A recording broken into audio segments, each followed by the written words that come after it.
अस्सलामु अलैकुम व रहमतुल्लाहि व बरकातुह।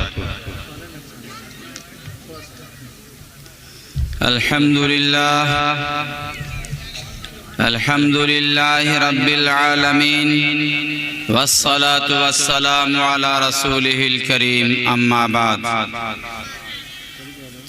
वक़ाल अल्लाहु तआला फ़ी किताबिहिल करीम फ़अऊज़ु बिल्लाहि मिनश शैतानिर रजीम बिस्मिल्लाहिर रहमानिर रहीम।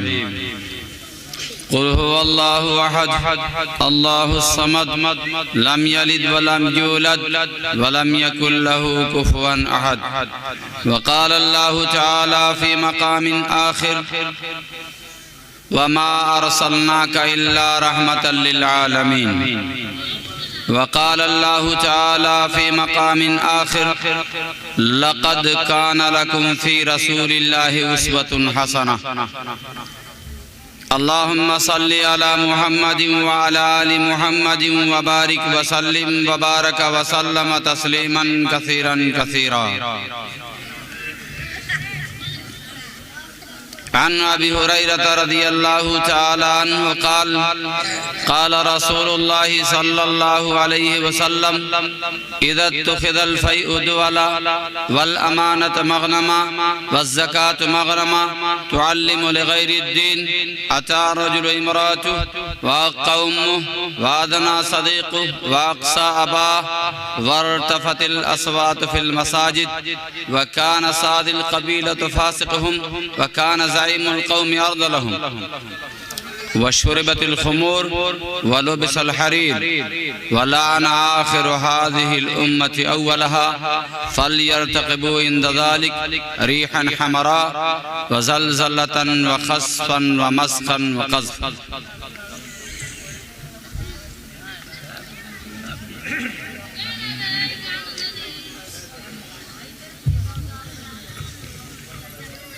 वो नबियों में रहमत लक़ब पाने वाला, मुरादें गरीबों की बरलाने वाला, मुसीबत में गैरों के काम आने वाला, वह अपने पराए का गम खाने वाला, फ़कीरों का मलजा ज़ईफ़ों का मावा, यतीमों का वाली ग़ुलामों का मौला, ख़ताकार से दरगुज़र करने वाला, बदंदेश के दिल में घर करने वाला, फासिद का ज़ेरो ज़बर करने वाला, कबाइल का शीरो शकर करने वाला, उतर कर हिरा से सुए कौम आया और एक नुस्खे की मियाँ साथ लाया।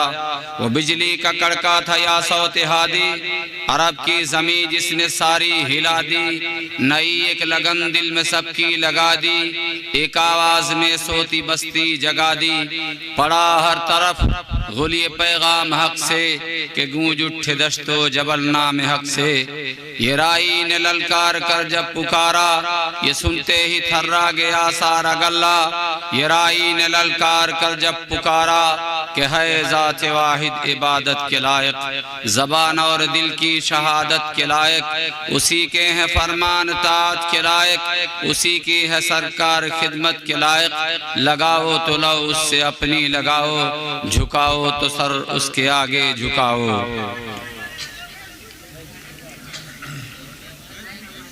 मानव के सूरत में दानव कलयुग के इंसान, उजले उजले कपड़े पहने ये शहरी हैवान, जैसे नर वैसे ही नारी दोनों एक समान। कौन कहेगा छी छी तुमको आदम की संतान, दुनिया पर लय होने को है होश में आना दान। बेपतवार की नाव है तेरी जोर का है तूफान, धरती का दिल कांप उठा है पर्वत डामाडोल।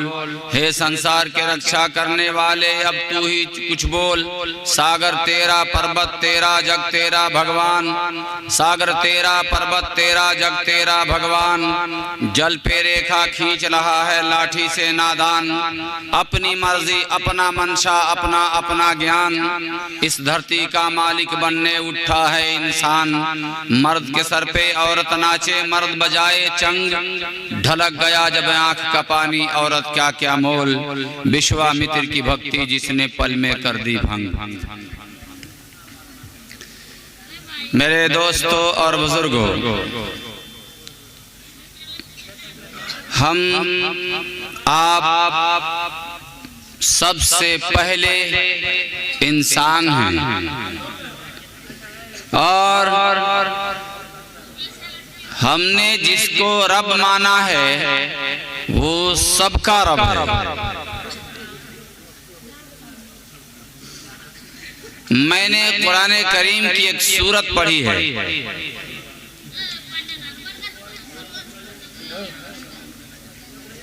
अल्लाह ताला ने कुरान करीम के अंदर इरशाद फरमाया, कुल मेरे महबूब आप कह दीजिए वो अल्लाह एक है, अल्लाहुस समद, वो अल्लाह बेनियाज है, लम यलिद उसकी औलाद नहीं, वलम यूलद और न वो किसी की औलाद है, वलम यकुल लहू कुफुवन अहद और कोई उसका हमसर नहीं।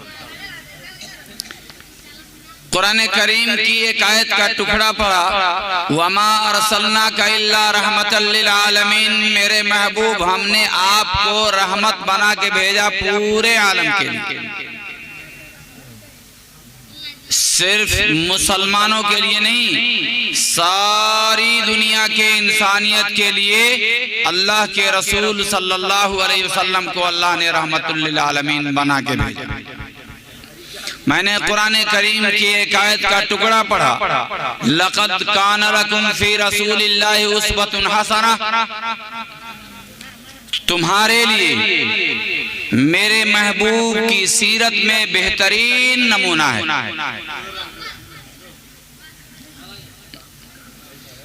मैंने हदीस पाक पढ़ा जिसमें क़यामत की निशानियां बताई गई। अभी मौलाना क़री इरशाद साहब आपसे बात कर रहे थे और मैंने जो हदीस पढ़ी है इसमें क़यामत की निशानियां जो बताई गई हैं, हज़रत अबू हुरैरा रज़ियल्लाहु ताला अन्हु से रिवायत है, रिवायत करते हैं कि रसूलुल्लाह सल्लल्लाहु अलैहि वसल्लम ने इरशाद फरमाया, इज़ा तुख़िज़ल फ़य्युद वाला,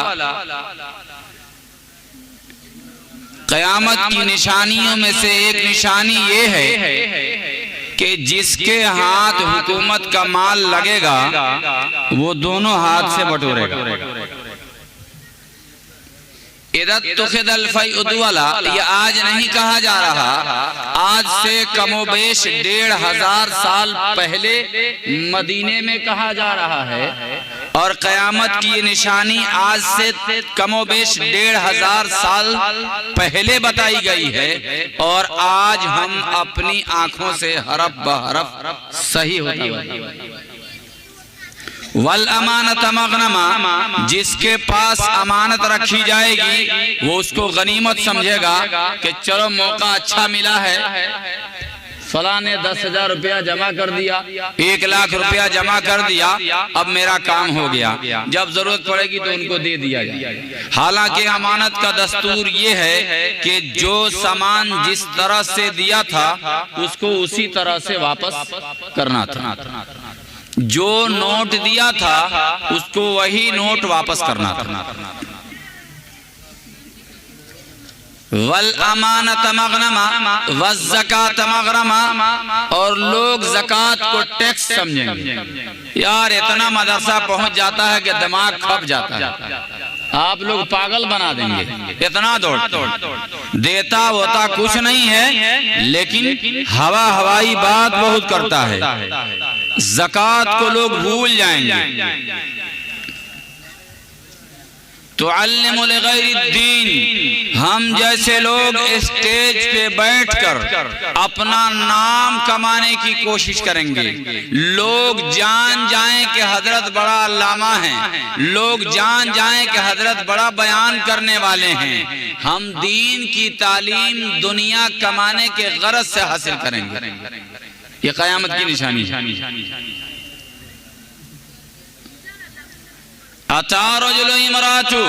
लोग बीवियों की बात मानेंगे, और माँ की नाफरमानी करेंगे। बीवी जो कहेगी वही होगा, शौहर जो कहेगा, माँ जो कहेगी वो नहीं होगा, बल्कि शौहर को कुरान ने कहा अर्रिजालु क़व्वामून अलन निसा, मर्द औरतों पर हाकिम की तरह है, हाकिम का मतलब ये नहीं कि हुक्मरानी करने का, हाकिम का मतलब ये है कि इसकी जिम्मेदारियां कुछ बढ़ी हुई।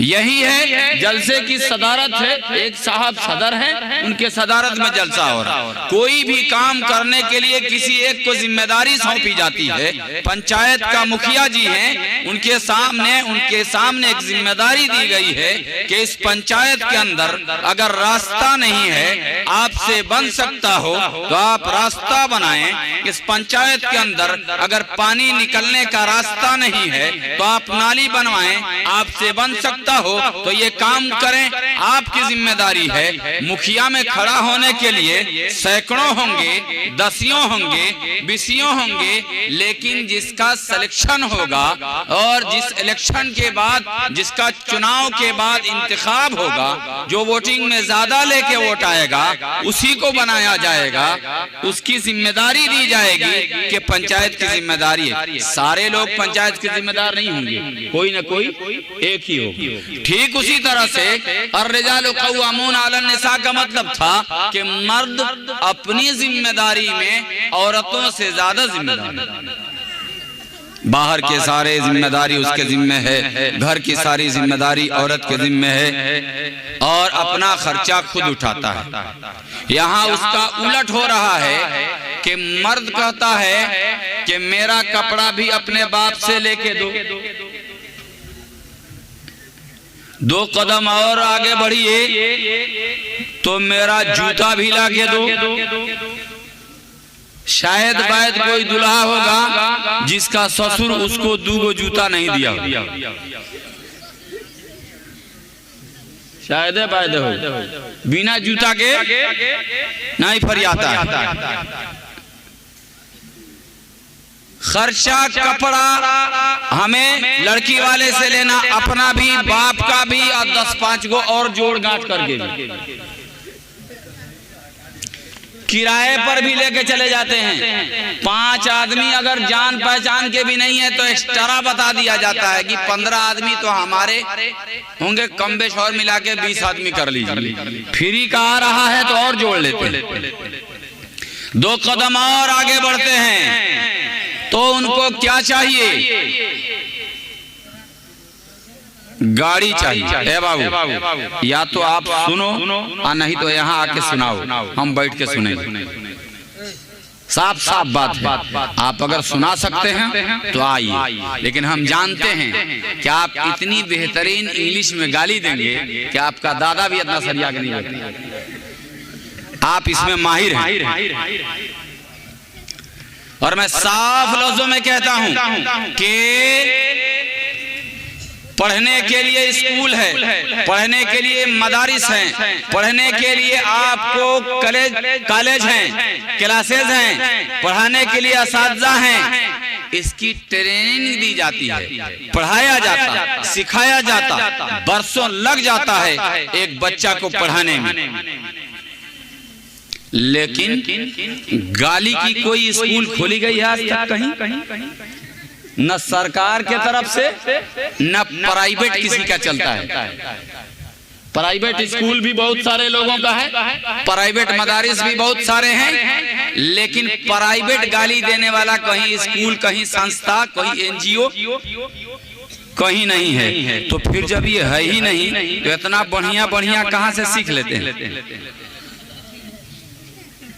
ये हमारे माहौल, हमारे सोसाइटी से सिखाया गया है। हमारे बड़े जब बोलते हैं तो हमारे सामने आता है और हमारे बच्चे उसी को अपने अंदर सेव कर लेते हैं।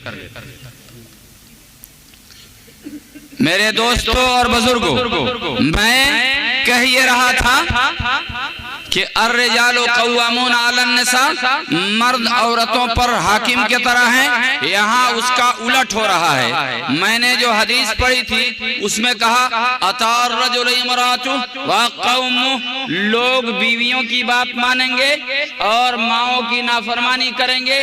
रीजन क्या है? लोग माँ की बात क्यों नहीं मानते, बीवी की बात क्यों सुनते?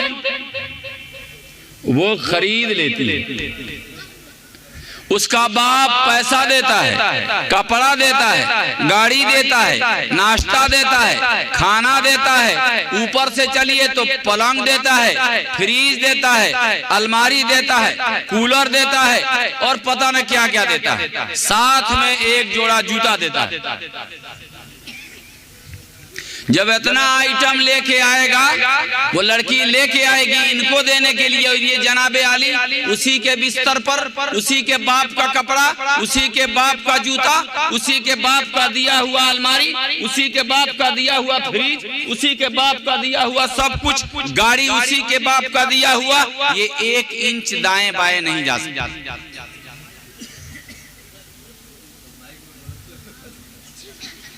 एक साहब बाजार गए, आपके गांव के नहीं, नेपाल के होंगे, नहीं तो आप लोग नाराज हो जाइए। बाजार जाने लगे तो अपनी मैडम से पूछे कि हम बाजार जा रहे हैं, मुझे कुछ नसीहत कर दी। लोग पहले बाजार जाते थे, घर से निकलते थे तो अपने घर के बड़े बूढ़ों से दुआ लेते थे, मशवरा लेते थे। अब उसका उलट हो रहा। मैडम से पूछा जा रहा है कोई मशवरा दे दीजिए, वो कहती है कि ठीक है जा रहे हैं तो जाइए, एक काम कीजिएगा, जिस दुकान के पास जाइएगा जो सामान आपको पसंद आ जाए, दुकानदार जितना रेट बताए उसका आधा बताइएगा। कितना बताइएगा? आधा बताइएगा।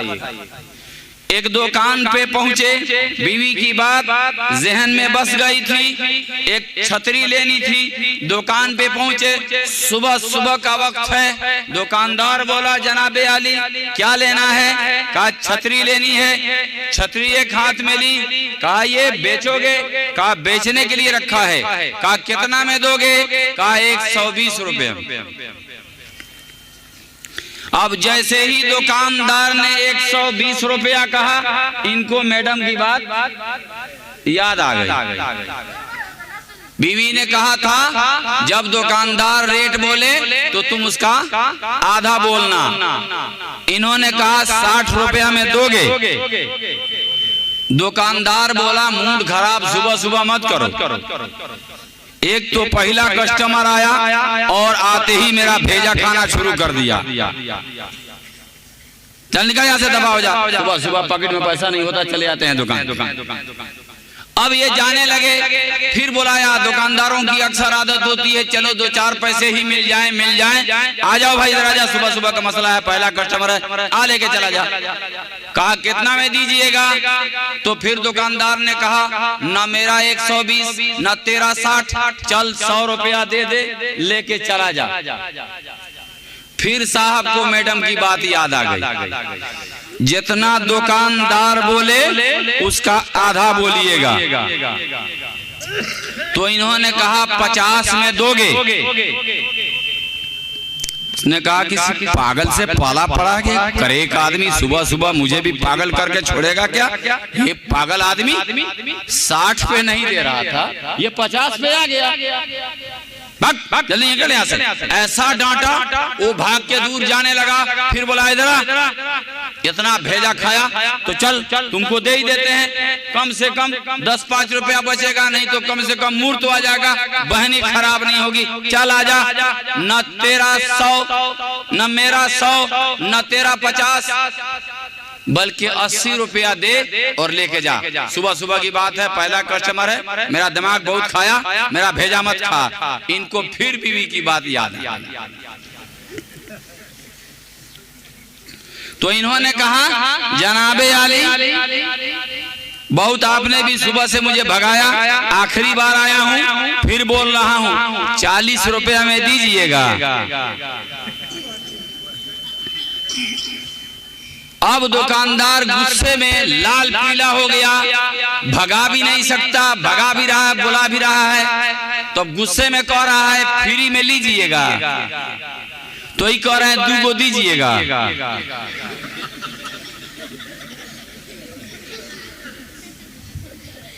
मैडम ने कहा था, बात याद, मैं हदीस बता रहा था, इधर तो खिदल फैद वाला मुकम्मल हदीस थी। मैं वहां पहुंचा था। अता अर्रजुलु इमरातु वाक़ा उम्मु, लोग बीवियों की बात मानेंगे। बीवी की बात मानना बुरा नहीं है, लेकिन बीवी अगर कहती है कि माँ को छोड़ दे, बीवी अगर कहती है बाप को छोड़ दे, बीवी अगर कहती है कि बहन को छोड़ दे, बीवी अगर कहती है कि भाई को लात मार के घर से निकाल दे, तो उसकी बात नहीं माननी है। रिश्तों को बचाना है। और बहनों से भी कहूंगा कि अपना अगर मैके में आ रही हैं तो अपने भाई का घर न उजाड़िए। एक साहब आए, जमात में गए, वक्त लगाए, 4 महीना वक्त लगा के घर वापस लौटे। ईमानी पाराग्राफ बढ़ा हुआ था, ईमान का तराजू बढ़ा हुआ था, ईमान में वजन आ गया था, ईमानदार दयानतदार हो गए थे, ईमान बढ़ा था, माँ की खिदमत का जज्बा बढ़ा था, बाप की खिदमत का जज्बा बढ़ा था। शादी नहीं हुई तो कहा कि एक दीनदार लड़की से शादी करूं, एक आलिम लड़की से शादी करूं ताकि मेरे माँ बाप की खिदमत करेगी। एक आलिमा लड़की को ढूंढा और शादी कर ली। शादी होके आई, लड़की घर में आई, 6 महीना तक ठीक ठाक चला। हमारे यहाँ सास का भी अलग मसला है। सास जब बहू उतारती है तो 73 को ड्रामा घर में होता है।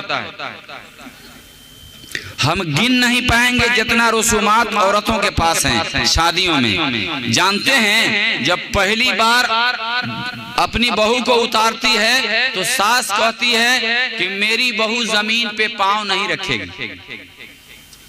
कहाँ रखेगी?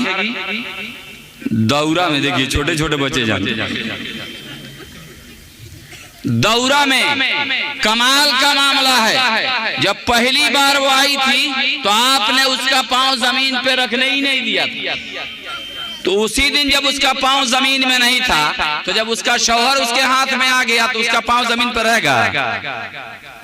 वो तो छत पे चढ़ जाएगा, आपके सर पे चढ़ जाएगी, आपका हिसाब किताब लगा देगी। उसके बाद रोती क्यों है?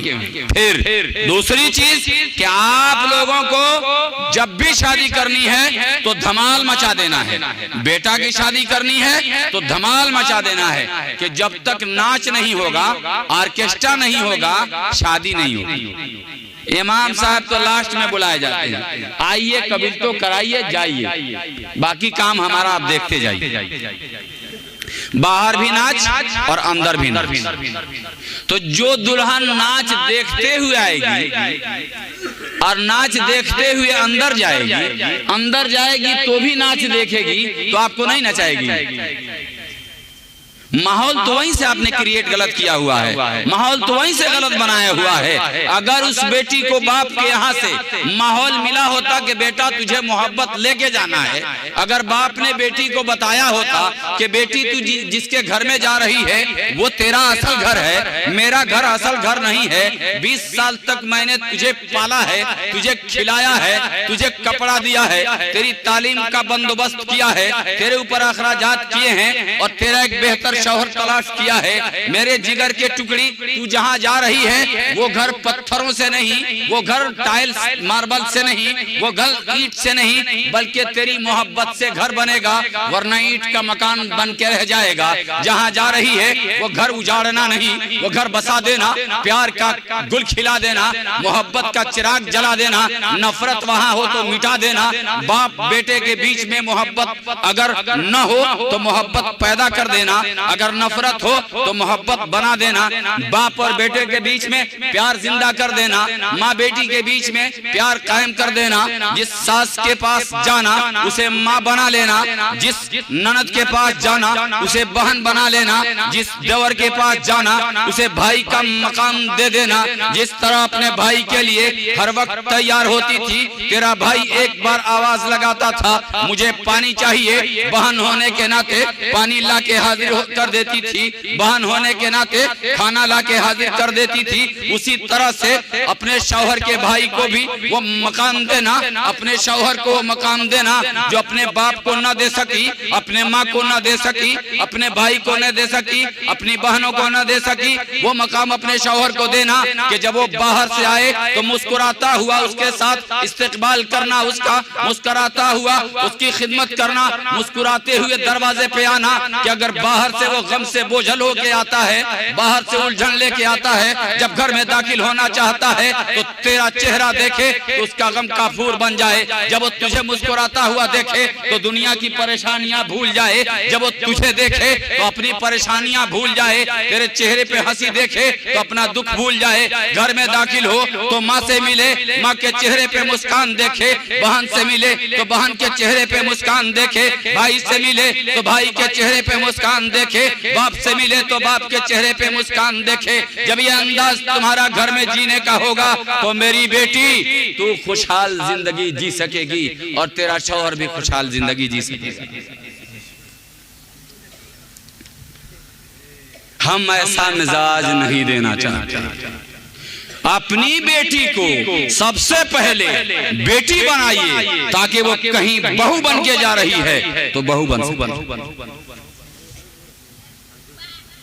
अता रजुल इमरात वाक़ा उम्मु, मैं यही ठहरा हुआ, वाक़ा उम्मु वादना सदी। मैं ये कह रहा था कि आलिम साहब आलिमा साहब को शादी करके लाए, जमाती बाबा शादी करके लाए, आलिमा औरत से घर में रखे, 6 महीना ठीक ठाक गुजरा, बड़े मोहब्बत के साथ चले और बड़ी खिदमत गुजार साबित हुई, लेकिन 6 महीना के बाद मैडम का पारा चढ़ने लगा। कुछ वजह भी है, कुछ रीजन भी है। मैं एक तरफी बात नहीं करता, एक तरफी बात नहीं करता, मैं तवाज़ुन के साथ चलने की कोशिश करता हूं कि जो बेटी अपना सब कुछ कुर्बान करके एक अनजान बस्ती में, एक अनजान घर में, अजनबी लोगों के बीच एक अनजान शख्स के साथ खूनी रिश्ता छोड़ के रिश्ता बनाने आई है, उस घर में उसे क्या चाहिए? कपड़ा कीमती नहीं चाहिए, उस घर में उसे बेहतरीन मकान नहीं चाहिए, उस घर में उसे टॉयलेट नहीं चाहिए, उस घर में उसे और सारी चीजों की जरूरत होगी तो शायद सह जाएगी, लेकिन उसे उस घर में प्यार चाहिए। उसे उस घर में क्या चाहिए? प्यार चाहिए। आप कहेंगे कि बेहतरीन टॉयलेट और एसी वाला मकान, कूलर वाला मकान, फ्रिज वाला मकान, वॉशिंग मशीन, ये जरूरतें हैं, इसके बगैर कैसे रह लेगी?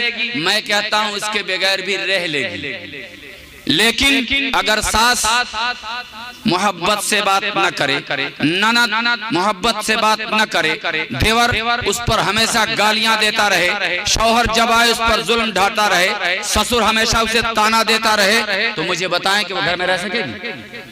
नहीं रह सकती। उसे प्यार चाहिए, उसने घर छोड़ा है, प्यार छोड़ा है, प्यार चाहिए। माँ का प्यार छोड़ा है, सास से माँ का प्यार मिलना चाहिए। बहन का प्यार छोड़ा है तो ननद से बहन का प्यार मिलना चाहिए। वो प्यार की खुगर है, प्यार मिलना चाहिए। बहरहाल 6 महीने के बाद इनका माथा ठनका, दिमाग बिगड़ा, कहने लगी कि जनाबे अली आप मेरे सरताज हैं, मेरे शौहर हैं, मैं आपके साथ रहने को तैयार हूं, लेकिन मुझे अलग मकान लेके दें, ये मेरा इस्लामी हक है।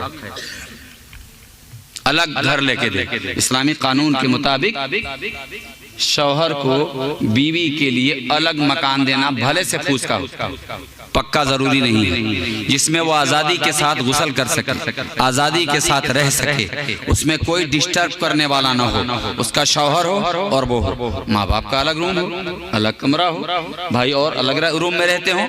ये इस्लामी कानून के मुताबिक हर बीवी का शरई हक है। उसने भी मुतालबा किया कि ये मेरा इस्लामी हक है, आप जाके उलमा से पता कर लीजिए। वो भागे भागे गए, मरकज में चले गए, कहा जनाबे अली मैं तो आलिमा औरत लेके आया था कि मेरे माँ बाप की खिदमत करेगी, ये तो आते कानून बगाड़ना शुरू कर दिया। 6 महीना नहीं गुजरे, कहने लगी कि आप अपने माँ बाप की खिदमत करना हो कीजिए, मैं इनके साथ अब नहीं रहना चाहती, मुझे अलग मकान लेके दीजिए। मेरा दम घुटने लगा है आपकी माँ के साथ, मेरा दम घुटने लगा है आपके भाई के साथ, मेरा दम घुटने लगा है आपके बहनों के साथ, मेरा दम घुटने लगा है आपके बाप के साथ। मैं इन रिश्तों के झमेलों में नहीं रहना चाहती, अब मैं पक चुकी हूँ, थक चुकी हूँ, मुझे अब आराम चाहिए, जहनी सुकून चाहिए। 6 महीना तक मैंने कोशिश की थी कि ससुर को अपना बाप बना लूं, सास को अपनी माँ बना लूं। 6 महीना तक मैंने कोशिश की थी कि आपकी बहन को अपनी बहन बना लूं, आपके भाई को अपने भाई का मकाम दे दूं, लेकिन ऐसा कर न सका, मैं इनका मिजाज बदल ना सकी, इसलिए मुझे अलग मकान चाहिए। शौहर ने जाके मरकज में बात की कि ऐसी ऐसी बात है, मैं दीनदार समझ के औरत घर लेके आया था, लेकिन उसका ये मुतालबा है, मैं क्या करूं? उन लोगों ने कहा बिल्कुल सही कहती है, वो इस्लामी कानून है, उसको अलग घर लेके देना है, आप दे दीजिए। कहा फिर मेरी माँ बाप की खिदमत कौन करेगा? हमारा रोना ये है कि हम हुकूक को समझे नहीं है, किसका हक कितना है, किसका हक कब तक है।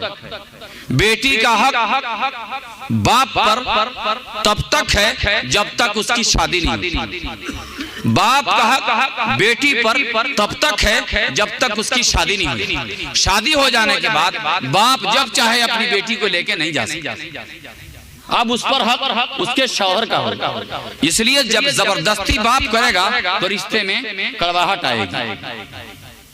इसलिए हुकूक के दर्जे समझें, फिर मजा आएगा जीने में।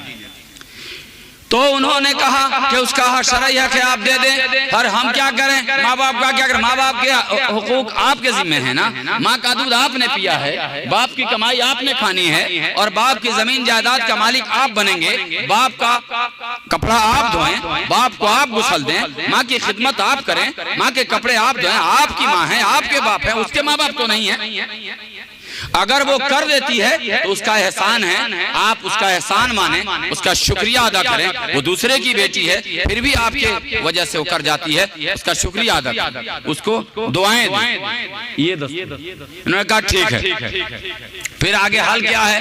कहा आप जाएं, उसको बोलें कि 6 महीने का टाइम और दे दो, 6 महीने में तुझे घर लेके दे दूंगा, लेकिन एक काम और कर जाना। क्या? ये कह देना कि मैं दूसरी शादी करूंगा। क्या करूंगा? दूसरी शादी करूंगा, और दूसरी शादी मेरा शरई हक है। दूसरी शादी मेरा शरई हक है। ये बीवी के पास आए और कहा कि मैडम आपकी बात बिल्कुल सही है। क्या मैं कहती नहीं थी? मैं तो कहती थी ना कि मैं इस्लाम जानती हूँ, मैंने कानून बताया था, वो कोई आलिम इसको रद्द नहीं कर सकता, मैं सही कहती थी। कहा हाँ आपकी बात बिल्कुल सही है। कहा फिर आगे क्या कहा उन लोगों ने? कहा आपको अलग मकान लेके देना है। कहा फिर आपने क्या सोचा है? कहा 6 महीना का टाइम दीजिए, इतना जल्दी तो मकान बनेगा नहीं, 6 महीना और झेल लीजिए, मैं आपको अलग मकान लेके दे दूंगा। कहा बहुत अच्छी बात है, 6 महीना और इनको मैं बर्दाश्त कर लूंगी।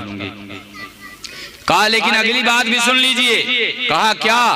कहा अगली बात यह है कि मैं दूसरी शादी भी करूंगा, और ये भी मेरा इस्लामी हक है। इस्लाम ने मुझे इसकी इजाजत दी है, और इसमें बीवी से पूछने की जरूरत नहीं है, कानून नहीं है कि बीवी से पूछे तब दूसरी शादी। मसना व सुलासा व रुबा, 2 3 4। मेरे दोस्तों और बुजुर्गों, जैसे ही इन्होंने ये बात कही, मैडम का दिमाग ठंडा हो गया, सोचने लगी ये क्या हो गया, इसको किसने पट्टी पढ़ा दी, किसने ये कानून बता दिया। और उसके बाद रात को सोई तो रात भर सो न सकी, कभी इधर उठ के बैठ रही है, कभी उधर उठ के बैठ रही है। सुबह उठते पूछते मैडम खैरियत है? रात को आपको नींद नहीं आई है? क्या बात हो गई है? अलग मकान देने के लिए तो मैं बोल दिया हूँ, अब मुझे मौका दे ही दिया है आपने, 6 महीना आप सबर कर लीजिए, फिर रात में आपको नींद क्यों नहीं आई? कहा कि मैं अपना हक छोड़ती हूँ, आप अपना हक छोड़ दें। इस्लामी हक मेरा है, अलग मकान लेके देना मुझे दीजिए आप, मेरा हक है, मैं छोड़ देती हूँ, मैं इसी के साथ गुजारा करूँ। लेकिन आप दूसरी शादी मत कीजिए। औरत दूसरी शादी बर्दाश्त नहीं करती है।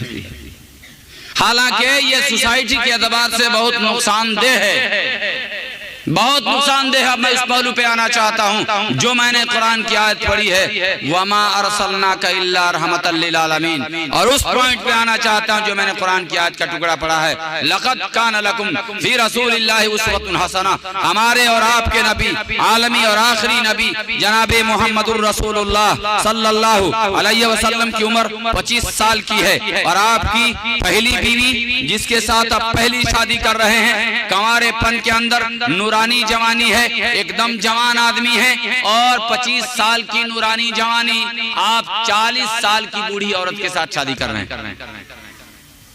दुनिया की तारीख में शायद ऐसा कोई हो जो पहली शादी एक बूढ़ी औरत से करे।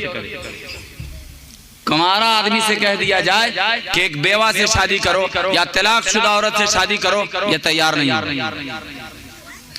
आमना के लाल ने पैगाम दिया है, हजरत खदीजा रज़ी अल्लाह ताला अन्हा 40 साल की उम्र में हैं और 2 शौहर उनके इंतकाल कर चुके हैं, तीसरे शौहर आप हैं, और उस बूढ़ी औरत के साथ ये पहली शादी कर रहे हैं। आपको, हमको, दुनिया के फलसफरों को, दुनिया के जानकारों को ये पैगाम दे रहे हैं, ये दुनिया वालों सुनो, सुनो, कान खोल के सुनो कि मैं मोहम्मद दुनिया को कल्चर देने आया हूँ, दुनिया को एक सीरत देने आया हूँ, दुनिया को एक नमूना देने आया हूँ, दुनिया को जिंदगी देने का, जीने का ढंग देने आया हूँ। मैं पैगाम दे रहा हूँ कि 40 साल के बेवा को भी शादी करने का हक है, 40 साल के बेवा को भी बेवगी की जिंदगी गुजारने का मामूल नहीं है। एक बेवा औरत तड़प तड़प के जिंदगी नहीं गुजार सकती। जब किसी बेवा के दरवाजे से एक सुहागन की बारात जाती है, एक दुल्हन की बारात जाती है, और एक दुल्हन जब रुखसत होती है वो दुल्हा के जोड़ों में सजती है। वो तो एक बार मरी, उसका शौहर तो एक बार मरा, लेकिन वो बेवा तिल तिल मरती है, कदम कदम मरती है, लम्हा लम्हा मरती है। जब किसी की बारात, किसी की डोली उसकी गली में, उसकी बस्ती में उठती है, वो बेवा तड़प जाती है, काश मेरा सरताज जिंदा होता, काश मेरा शौहर जिंदा होता, काश मेरा शौहर जिंदा होता, काश ये सोसाइटी मुझे दूसरी शादी की इजाजत देती, काश ये मुआशरा, सोसाइटी हमारा जो बना हुआ है, ये मुआशरा जो बना हुआ है, ये समाज जो बना हुआ है, ये दूसरी शादी की इजाजत देता तो मैं तड़प तड़प के नहीं जीती। वो शादी करना चाहती है लेकिन ये मुआशरा उसे मजबूर कर देता है। आप क्या शादी करोगी? तेरा बेटा है, तेरी बेटी है, इनकी शक्लें देख लो और जी लो, और मुआशरे के अंदर जो बुराइयां फैलती हैं उसके जिम्मेदार आप और हम हैं, क्योंकि हमने आमना के लाल की सीरत को छोड़ा है। आपने 40 साल की बेवा औरत से शादी करके दुनिया को पैगाम दिया कि बेवा को भी शादी करने का हक है, उसे विधवा बन के जीने के लिए मजबूर न किया जाए, बल्कि उसे हक दिया जाए कि वो एक सुहागन बन के जी सके। ये मेरे महबूब की, मेरे दोस्तों और बुजुर्गों, इधर तुखदल फैद वाला मैंने मुकम्मल हदीस पढ़ी, उसमें एक जुमला आया, अतारजुल इमरातु वाक़ा उम्मु वादना सदीक़ु वाक़सा अबा। अगला जुमला है वादना सदीक़ु वाक़सा अबा। लोग दोस्त को गले लगाएंगे, क़यामत की निशानी है। लोग दोस्त को गले लगाएंगे और बाप को धक्के देंगे। मैं साफ लफ्जों में कहता हूँ, कारी साहब भाई बयान करके गए हैं, मैं उस उन्वान को छेड़ना नहीं चाहता। साफ लफ्जों में आज की दुनिया का सबसे मजलूम 3 आदमी है। आप लिख लीजिएगा, रिकॉर्ड भी हो रहा है, इंशाअल्लाह 1 हफ्ते बाद आप यूट्यूब पे प्रोग्राम देख लेंगे। 3 सबसे मजलूम तबका है इस दुनिया में आज के डेट में, मेरे तजर्बे के हिसाब से। नंबर 1 माँ बाप, इनसे बड़ा मजलूम शायद आज के डेट में कोई नहीं है। जो बाप सारी जिंदगी की कमाई अपनी औलाद की कामयाबी में लगा देता है कि मेरा बेटा डॉक्टर बन जाए, मेरा बेटा इंजीनियर बन जाए, मेरा बेटा आलिम बन जाए, मेरा बेटा हाफिज बन जाए, मेरा बेटा कारी बन जाए, मेरा बेटा और कुछ न बन सके तो कम से कम दुनिया में जीने का हुनर सीख ले, एक कारीगर बन जाए, कामयाब फनकार बन जाए, हुनरमंद बन जाए, ताकि जिंदगी इसकी मोहताजगिरी में न गुजरे, ये किसी का मोहताज न रहे, ये आराम और आसाइश की जिंदगी जी सके, ये किसी का मोहताज न हो। जिस बाप ने सारी जिंदगी खपा दी है, लगा दी है, अपनी सारी जवानी खत्म कर दी है। एक वाकया जहन में आ रहा है, मैं आपको बताता चलूं। हदीस पाक के अंदर आया, एक सहाबी आए, या रसूल अल्लाह मेरा बाप मुझसे पूछता नहीं और माल खर्च कर देता है, मेरा बाप मुझसे पूछता नहीं, माल खर्च कर देता है।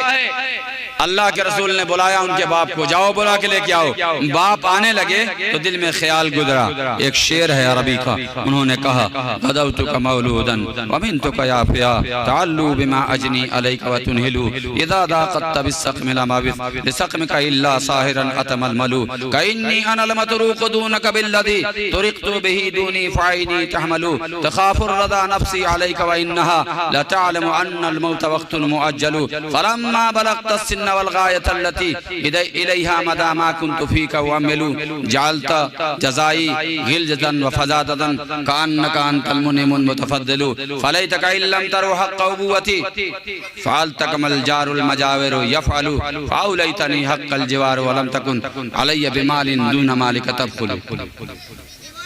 ये हदीस का जुमला है, वो सहाबी ख्याल आया दिल के अंदर और ख्याल को अल्लाह ने जिब्रील के जरिए आमना के लाल को बता दिया और कहा क्या आपका सहाबी जो आ रहा है उसका मुकदमा बाद में सुनिएगा, पहले वो शेर सुनिएगा जो शेर उसके जबानों ने अदा नहीं किए, उसके कानों ने सुने नहीं है, दिल में ख्याल आया गुजर गया, उस ख्याल को सुन लीजिएगा।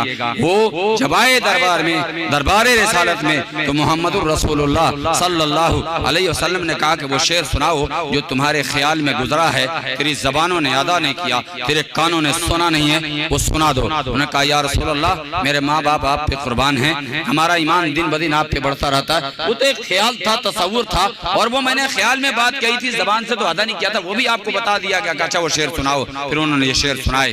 क्या था कि बेटा गदौतुका मौलूदन व बिन्तुका याफिया, मेरे बेटे जब तू छोटा सा था तेरी रोटी के लिए, मैं मफहूम बता रहा हूँ कि तेरी रोटी के लिए मैं सुबह को घर से निकलता था तो थका हुआ शाम को घर वापस आता था, अपने आप को थका देता था, पसीना पसीना हो जाता था, धूप को धूप न समझा, गर्मी को गर्मी न समझा, सर्दी को सर्दी न समझा, तेरे लिए रोटी का इंतजाम करता रहा। मेरे बेटे तेरी फिक्रमंदी के लिए, तेरे खिलाने के लिए दिन भर थकाता था, शाम को आता था, तुझे गोद में लेता था, थकन दूर हो जाती थी, तेरे मुस्कुराते चेहरे को देख लेता था तो थकन दूर हो जाती थी। मेरे बेटे जब तू बीमार होता था हमें पता था कि मौत का दिन मुतय्यन है, मौत जब आएगी तो बेटे को बाप से जुदा कर देगी, माँ को बेटी से जुदा कर देगी। मैं हम जानते थे कि मौत जब आएगी तो हम अपने बच्चे को बचा न सकेंगे, लेकिन उसके बावजूद भी जब तू बीमार होता था तो एक तरफ तेरी माँ होती थी,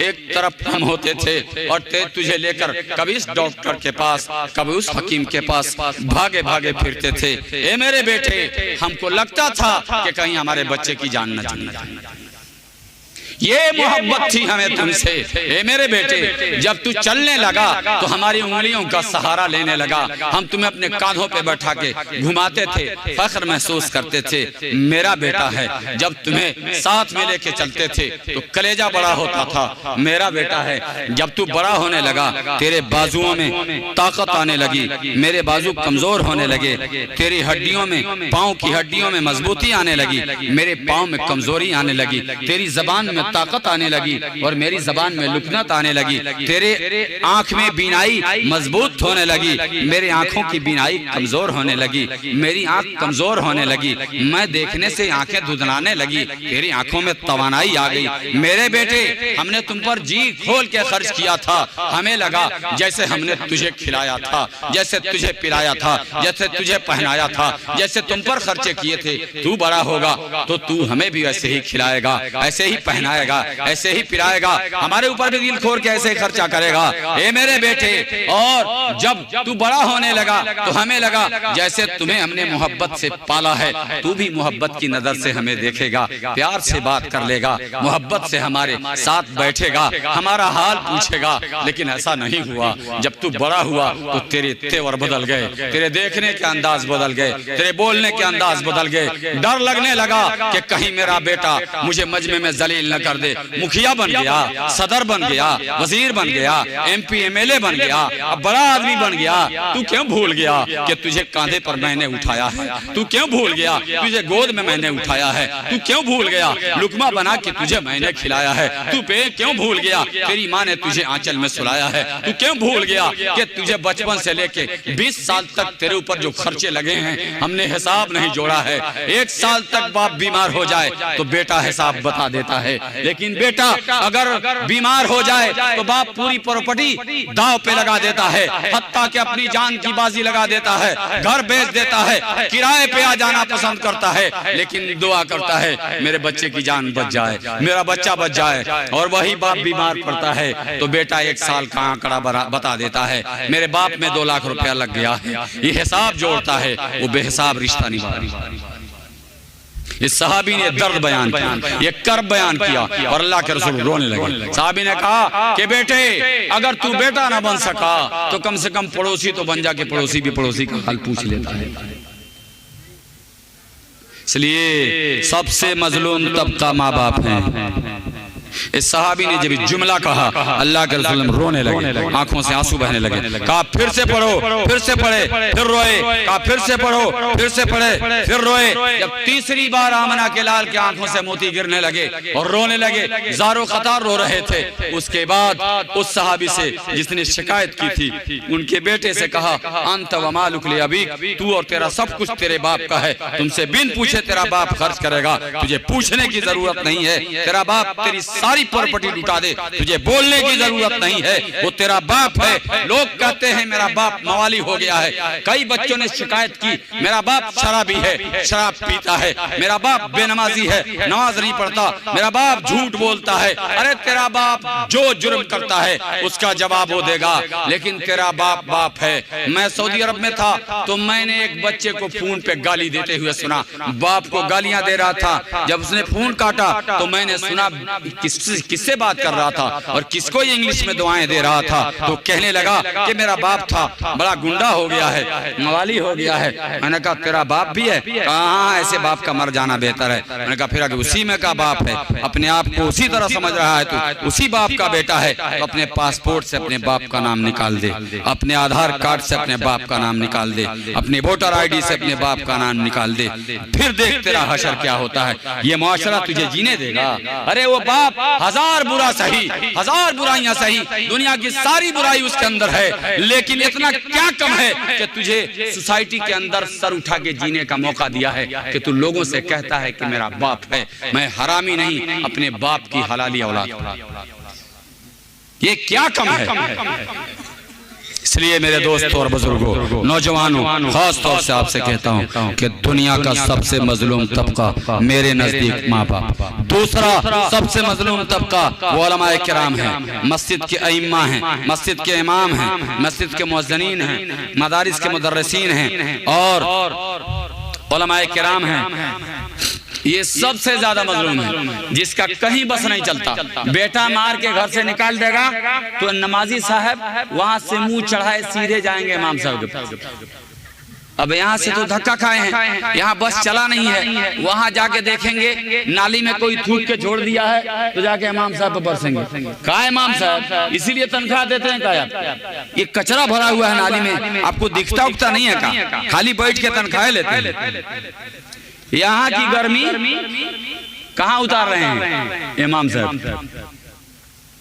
आप लोग तो ठीक ठाक लोग। बहरहाल मेरे दोस्तों और बुजुर्गों, दूसरा सबसे मजलूम तबका उलमाए किराम का है। आप उलमाए किराम की इज्जत कीजिए, अइम्मा की इज्जत कीजिए। इमाम अब लोग नहीं बनना चाहते, लोग ये काम छोड़ के दूसरे काम में जा रहे हैं। अच्छे खासे आलिम, अच्छे खासे हाफिज इस काम को छोड़ रहे हैं, क्योंकि इस काम में 2 नुकसान है। एक तो पैसा भी ज्यादा नहीं मिलता और दूसरा जो चाहे कुछ बोल के चला जाता है। जो चाहे कुछ बोल के, कोई पूछने वाला नहीं होता। ना ना ना, अपने अइम्मा की, मसाजिद के अइम्मा की इज्जत कीजिए। वो आपके करीब रहने वाले लोग हैं, आपके बच्चों की तालीम। मैं बता दूं कि एक बाजार में एक गोश्त बेचने वाला गोश्त बेच रहा था। एक आदमी दाढ़ी वाला, सफेद दाढ़ी वाला बढ़ा, उनके करीब गया। लोग लाइन लगे हुए थे, पैसा दे के लाइन लगे हुए थे। ये आगे जैसे ही जाके सामने खड़ा हुए, गोश्त काटने वाला ने सबको साइड किया। आइए हुजूर, आप आ जाइए। वो आगे बढ़े, गोश्त कौन सा गोश्त चाहिए, दे दीजिए। काट के जो गोश्त देना था दे दिया। कितना चाहिए, 1 किलो चाहिए, दे दिया। वजन किया और कहा हजरत ले जाएं। हजरत पैसा देने लगे, कहा ना पैसा नहीं चाहिए, आप चले जाएं। वो चले गए। सामने वाले लोग गुस्सा करने लगे, खुदा के बंदे हम लोग पहले से खड़े हैं, ये बाहर से आदमी आया, हम पैसा तुमको पहले दे चुके हैं। ये बाहर से एक अनजान आदमी आता है और तुम उसको पहले गोश्त भी देते हो, पैसा भी नहीं लेते हो। हमको हटा के उसको पहले देते। तो कौन था तेरा, कौन सा रिश्तेदार था? वो कहते हैं आप जाने दो, अपना सामान लो, जाओ जहां जाना है जाओ। कहा ना बताओ कि वो कौन था कि जिसको तुमने पैसा भी नहीं लिया और हमसे पहले उसे बुला के दिया। कहा वो हमारे मस्जिद के इमाम साहब, हमारे मस्जिद के इमाम साहब हैं और हम सब मार्केट वालों ने तय किया हुआ है कि इनकी तनख्वाहें थोड़ी होती हैं, इसीलिए जिसके पास जिस सामान के लिए जाएंगे हम उनसे पैसा नहीं लेंगे। गोश्त वाला फ्री में गोश्त देता है, कपड़ा वाला फ्री में कपड़ा देता है और सारे कस्टमर को हटा के पहले इमाम साहब को। ये इकराम, ये इज्जत। बंगलौर की एक कारगुजारी आई कि वहां की कमेटी ने तय किया कि मुअज्जिन की तनख्वाह 30,000 और इमाम की तनख्वाह 50,000। जहां इमाम की तनख्वाह 50,000 हो और मुअज्जिन की तनख्वाह 30,000 हो, वहां डॉक्टर बनाने से बेहतर लोग समझेगा मौलवी बनाओ। बनाएगा नहीं बनाएगा? अरे भाई दीनी तालीम भी होगी और पैसा भी आ रहा, तो लोग कहते ना दीन का काम फ्री में होगा, दीन का काम का खर्चा नहीं करना। निकाह पढ़ाने के लिए जब कहा जाए कि निकाह पढ़ाई दीजिए इमाम साहब को, तो लोग कहते हैं इसी का भी पैसा लगता है क्या? ये लेना जायज है कि नाजायज है? मसला पूछता है, उससे पूछा जाए कि अपाहिज लेना जायज है कि नाजायज है? अपाहिज ना है, वो क्या ना बोले, अपाची है, हम उसको अपाहिज बोलते हैं। चूंकि मैं इसको देख चुका हूँ, एक आदमी बाइक लिया, 10 दिन हुआ, कितना दिन? 10 दिन शादी करके हुआ और यूं लेके चले। मैं कहता हूँ नौजवानों को कि आजकल मौत का 3 आसान रास्ता इनके लिए हो गया। नौजवान लोगों की मौत तो सबकी आनी है, मेरी भी आएगी। मैं बोल रहा हूँ, हो सकता कि मेरी बोलती बंद हो जाए, कौन जानता कब आ जाएगी कोई पता नहीं। लेकिन 3 आसान तरीका मौत का आ गया है अभी नौजवानों। पहले किक मारना पड़ता था, अब किक नहीं है, सेल्फ सिस्टम है। दूसरा है मुंह में डालता है सूद प्लस ब्याज प्लस पता न कौन कौन प्लस। बाप सूद खाता था, बेटा 2 कदम और बढ़ गया, सूद प्लस। बाप सूद तक था, बेटवा 1 कदम और आगे बढ़ा है, सूद प्लस। तीसरा कान में वो एयरफोन बोलते हैं उसको, एयरफोन। 3 आइटम लगाया, बाइक लिया है, किक मारना नहीं, पसीना नहीं छूटेगा, यूं किया चालू हो गया, मुंह में डाला मुंह बंद हो गया, कान में डाला कान बंद हो गया, बाइक चालू है। न किसी की सुन रहा है न किसी से बात कर सकता, इससे बोल नहीं सकता, इससे सुन नहीं सकता। कंजरी का गाना चल रहा है, मियाँ जी मस्त हैं, एकदम दनादन चले जा रहे हैं, सामने कौन आ रहा है कौन जा रहा है, जाके लारी में टक्कर मारी। 10 दिन शादी के हुए थे, नई गाड़ी थी, अपाहिज पे बड़ा नाच से चल रहे थे, यूं टक्कर मारे और चले गए। कहाँ चले गए? रक्सौल नहीं गए, वहां गए जहां से कोई वापस नहीं आता है। सारा नशा उतर गया, मौत सारा नशा उतार देती है। तो 3 सबसे आसान इलाज मौत का हो गया। अल्लाह ताला हमारे नौजवानों की हिफाजत फरमाए। मैं कह रहा था 3 सबसे मजलूम तबका, जिसमें से दूसरा बता दिया था उलमा, और तीसरा सबसे मजलूम तबका बीवी है। हर एक की मैं अपनी बात अगर चाहेंगे तो खत्म कर दूं, खत्म कर दिया जाए। आप लोग दूर के आए हैं, कहा जाने होने का रास्ता नहीं इसलिए बैठे हुए। यहाँ का लोग होता तो चल दिया। अगर आप लोग वाकई में सुनना चाहते हैं थोड़ी देर और, तो जो लोग उधर कुर्सी पे बैठे हैं उनसे कहूंगा कि अगर आप नौजवान लोग हैं, कुर्सी के बगैर रह सकते हैं तो आ जाइए। माशाअल्लाह जवाद बाबू, आपके गांव के लोग बड़ा मानने वाला लोग बहुत, इसीलिए बिखर के बैठे नहीं, इंशाअल्लाह जम के बैठे। अल्लाह जज़ाए खैर। तीसरा सबसे मजलूम तबका मेरी नजर में बीवी है। आपको पता भी है कि बीवी किसका नाम है। मैं कहता हूं बचपन में माँ ने बाप ने सहारा दिया।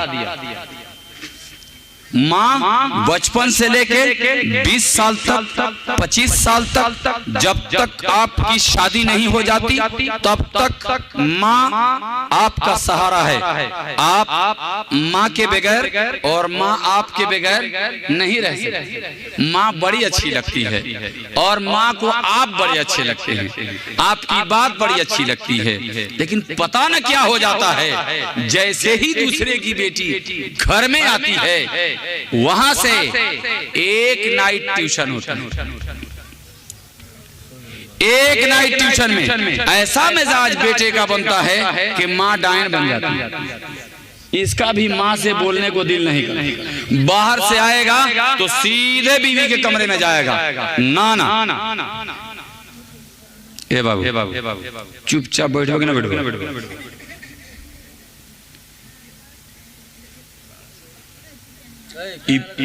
बदमाश कंपनी कहां से लगा बैठा है?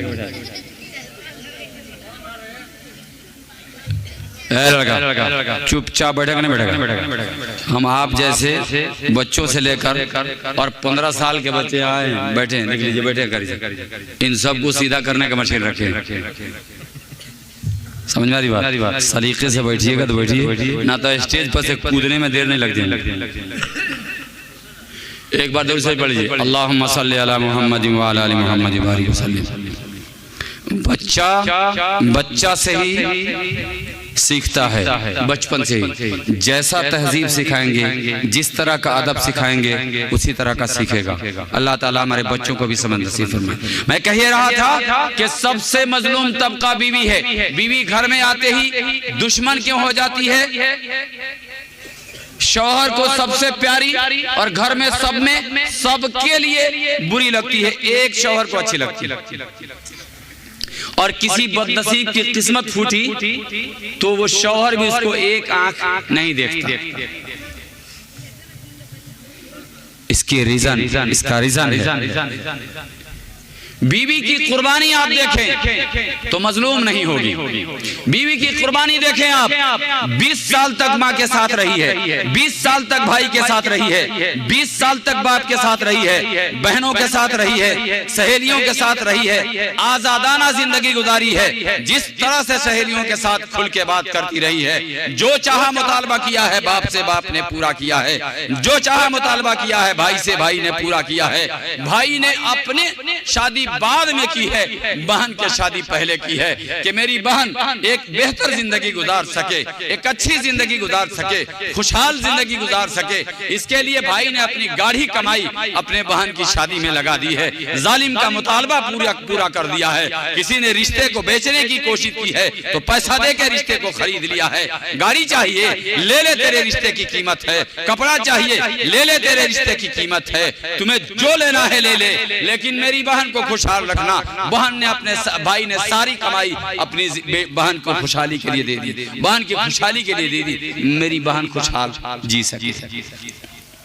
कितनी बड़ी कुर्बानी देके वो एक अजनबी लोगों के बीच, अनजान लोगों के बीच, अजनबी शहर में, अजनबी बस्ती में, अजनबी लोगों के बीच, अनजान लोगों के बीच जिंदगी गुजार रही है। उसे क्या चाहिए? आपने सुना होगा, अखबार पढ़ा होगा। मैं अखबार बड़ा कम देखा करता हूँ। अखबार में कई मरतबा देखने को मिला है किसी ने फांसी लगा के बहू ने जान दे दी, कोई जल के मर गई, कोई कट के मर गई और कोई करंट लग के मर गई।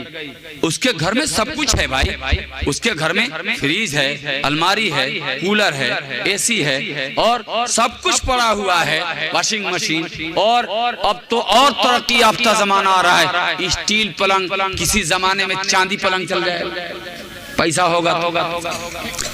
ये सब कुछ होने के बावजूद क्यों मर गई? क्योंकि उसे जो मिलना चाहिए था वो मिल न सका। एक हमदर्द जो दुख का साथी बनता।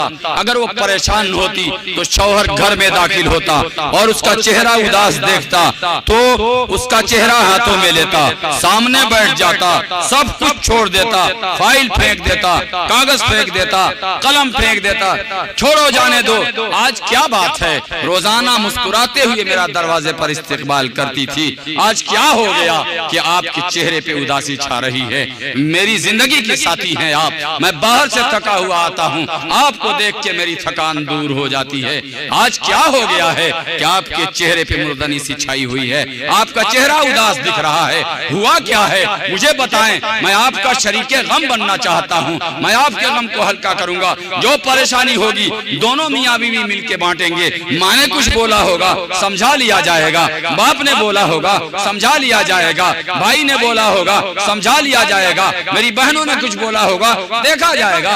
वो भी अपने रिश्ते हैं, आपसे भी रिश्ता है। न मैं माँ को छोड़ सकता हूँ कि माँ ने बचपन से लेके 20 साल तक मुझे पाला है। उसके आंचल के छाँव में मैं जवान हुआ हूँ। उसके छातियों का दूध पी के मेरी जवानी में रंगीनी भरी है। मैं उसे भी नहीं भूल सकता, मैं उसे भी नहीं छोड़ सकता। उसका एहसान बहुत है। मेरे बाप ने सारी जिंदगी कमा के मुझे खिलाया पाला है, मैं उसका एहसान नहीं बोल सकता। मैं उसे भी नहीं, हाँ कुछ बोले होंगे, समझ लिया जाएगा। लेकिन आप उदास क्यों होती हैं? जब तक आप मुस्कुराएंगी नहीं हम खाना नहीं खाएंगे। चलिए एक साथ बैठ के खाएंगे, हम एक साथ जिएंगे, एक साथ आप भी खुश रहें, हम भी खुश रहेंगे। आप गम क्यों करती हैं? हम आपको छोड़ नहीं सकते, आपके बगैर भी नहीं जी सकते, इनके बगैर भी नहीं जी सकते।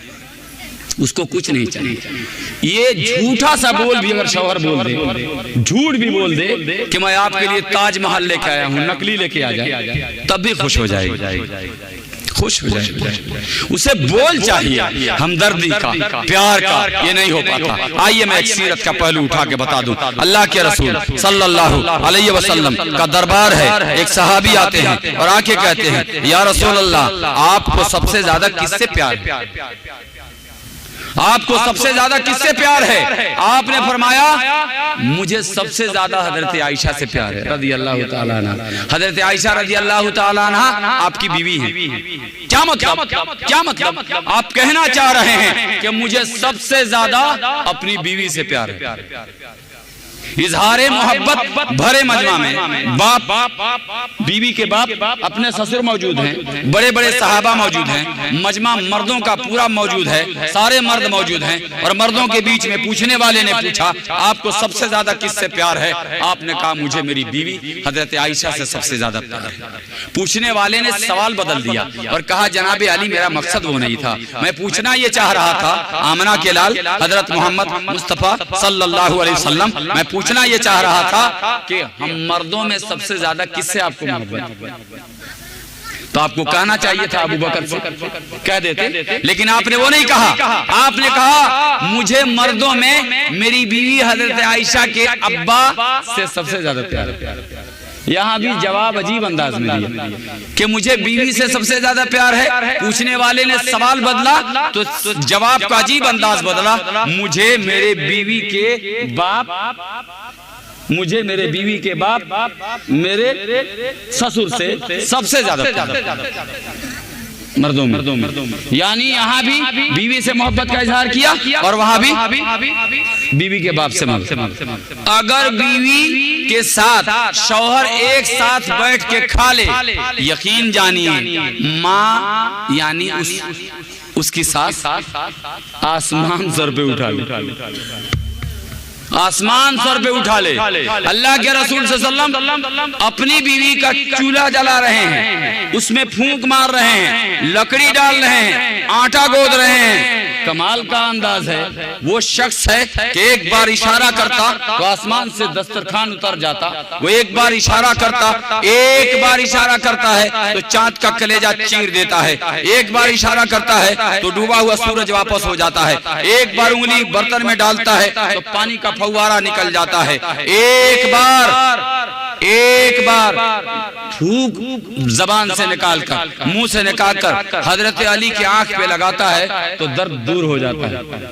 वो शख्स क्या नहीं है, इतना बड़ा मकाम पाने के बावजूद बीवी के साथ ये मामला है कि घर में चूल्हा लगा, चूल्हे में लकड़ी डाल, बीवी का हाथ बटा रहे हैं, आटा गोद रहे हैं। ये मेरे दोस्तों और बुजुर्गों, ये नौजवानों, अगर आज का नौजवान ऐसा करने लगे तो माँ का कहेगी, बाप का कहेगा हाँ हो गए। और छोड़िए, एक साथ बैठ के खा ले, कयामत आ जाएगी। आपको खुश होना चाहिए। मैं माँ बाप के लिए कह रहा हूँ, आप खुशहाल जिंदगी जीना चाहते हैं और चाहते हैं कि आपकी औलाद आपके साथ खुश रहे, तो आप उनको खुश देख के दुआएं दीजिए।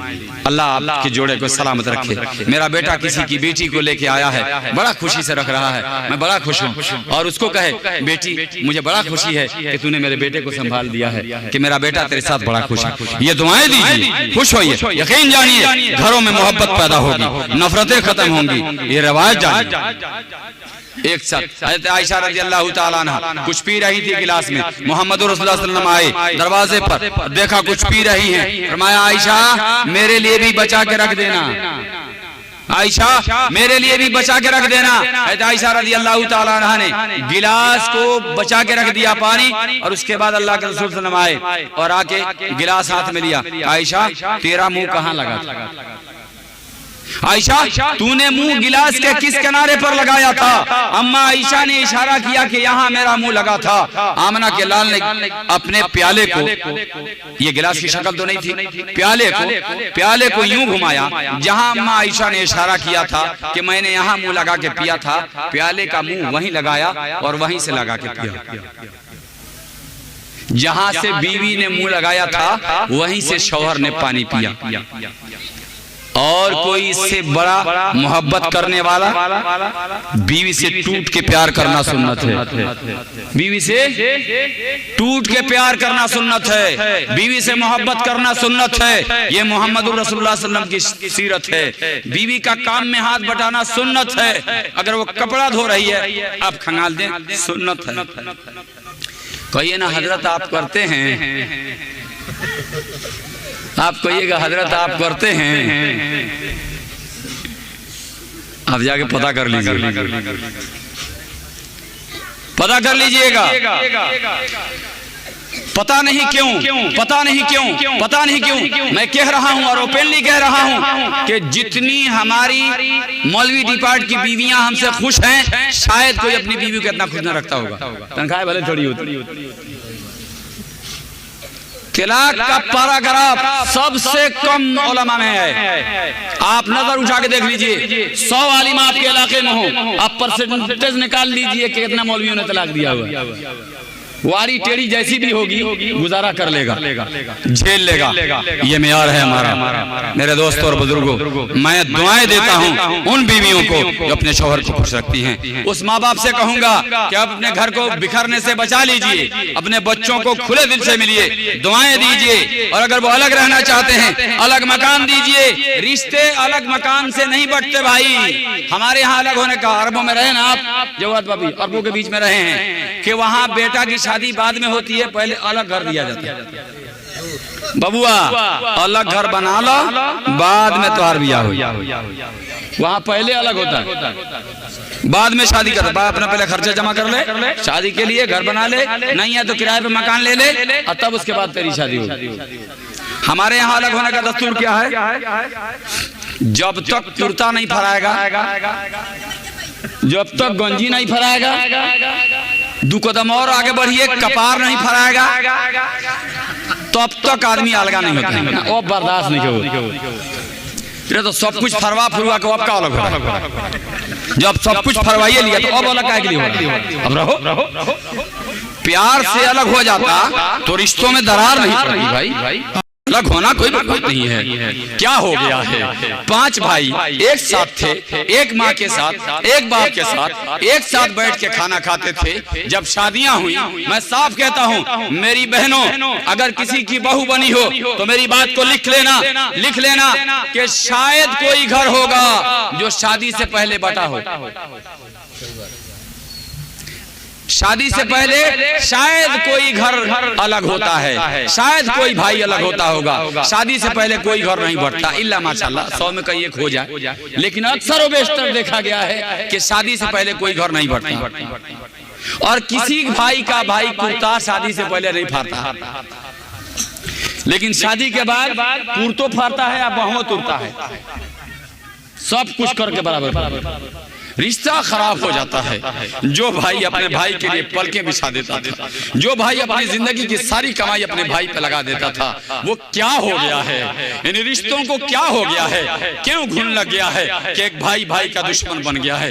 ए मेरी बहनों, तुम क्यों नहीं प्यार समझा देती, क्यों आप उसको छोड़ते हैं, क्यों भाई को छोड़ते हैं? छोड़िया लग रहता है, रहने दीजिए, कुछ नहीं मिलता, कोई बात नहीं, अल्लाह ने मुकद्दर में लिखा होगा तो हो जाएगा। लेकिन जमीन के लिए, घर के लिए, कोठरी के लिए, रास्ते के लिए भाई को मारिएगा नहीं, हमें मंजूर नहीं है। आप मिजाज बनाइए अपने शौहर का। मैं जहां तक समझता हूं, अगर आपने शौहर का मिजाज बना लिया तो बना बनाया मकान छोड़ देने को तैयार होगा। मैं बयान नहीं कर रहा, मैं कैरेक्टरी तौर पर और कल्चरी तौर पर सोसाइटी में जीने के लिए जो चाहिए करके बोलता हूं। मेरी अपनी कारगुजारी है, मेरा बैकग्राउंड जाके पता कीजिएगा। अभी मेरा भाई दिल्ली में है, उनका घर बना हुआ है, मैं कारगुजारी के तौर पर सुना रहा हूँ, तहजीब से नेमत के तौर पर मुझे अल्लाह का शुक्र है कि अल्लाह ने मुझसे ये काम लिया।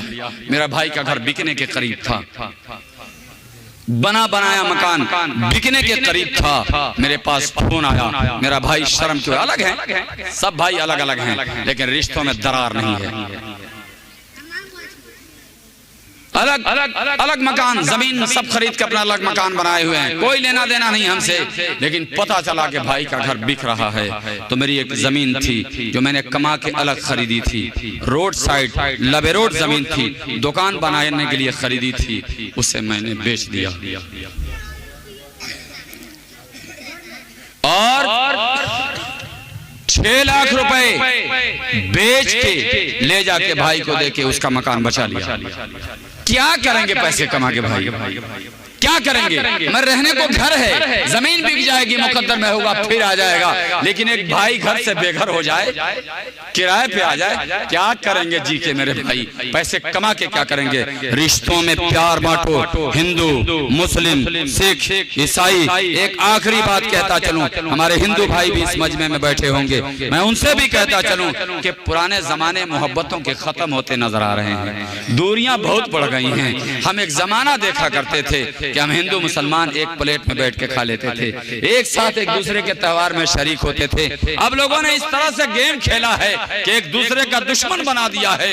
जो मोहब्बतें आपस में थी वो खत्म होती नजर आ रही हैं। मेरे दोस्तों और बुजुर्गों, इंसान मोहब्बत से इंसान कहलाता है, उन्स मोहब्बत का नाम है, मोहब्बत से उन्स और उन्स से इंसान है। अगर ये इंसान इंसानियत नहीं रखता, आदमी आदमियत नहीं रखता, तो ये आदम की औलाद नहीं, इंसान नहीं। अपने अंदर का मानवता जिंदा कीजिए और इंशाअल्लाह मैं आपसे उम्मीद रखता हूं कि आप जो लोग बैठे हैं, एक अच्छे भाई, एक अच्छे पड़ोसी, एक अच्छे बाप, एक अच्छा बेटा, एक अच्छा उस्ताद, एक अच्छा शागिर्द, एक अच्छी बेटी, एक अच्छी बहू, एक अच्छी सास, एक अच्छी माँ बन के इंशाअल्लाह यहाँ से उठेंगे। बनेंगे ना इंशाअल्लाह? बनेंगे। अगर माँ से बात बिगड़ी है सुलह कर लीजिए, सास से बात बिगड़ी है सुलह कर लीजिए, प्यार से जीजिए, झगड़े होते हैं उसे दफा कीजिए। और मोहब्बत की तावीज देता हूँ, अपनी बात खत्म कर रहा हूँ। मोहब्बत का तावीज है,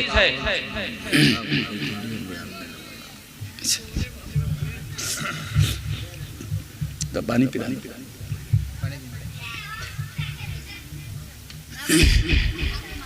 आप लोग भोजपुरी नाच सुनना चाहते?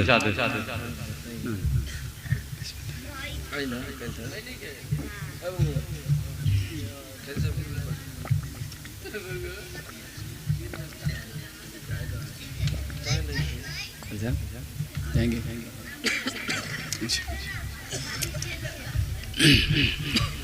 इधर से बुजुर्ग कह रहे थे कि भोजपुरी को नात पढ़वा दीजिए।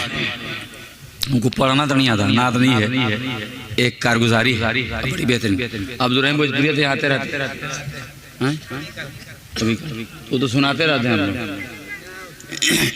उन्हीं का नकल हम करते हैं, उन्हीं का शेर है।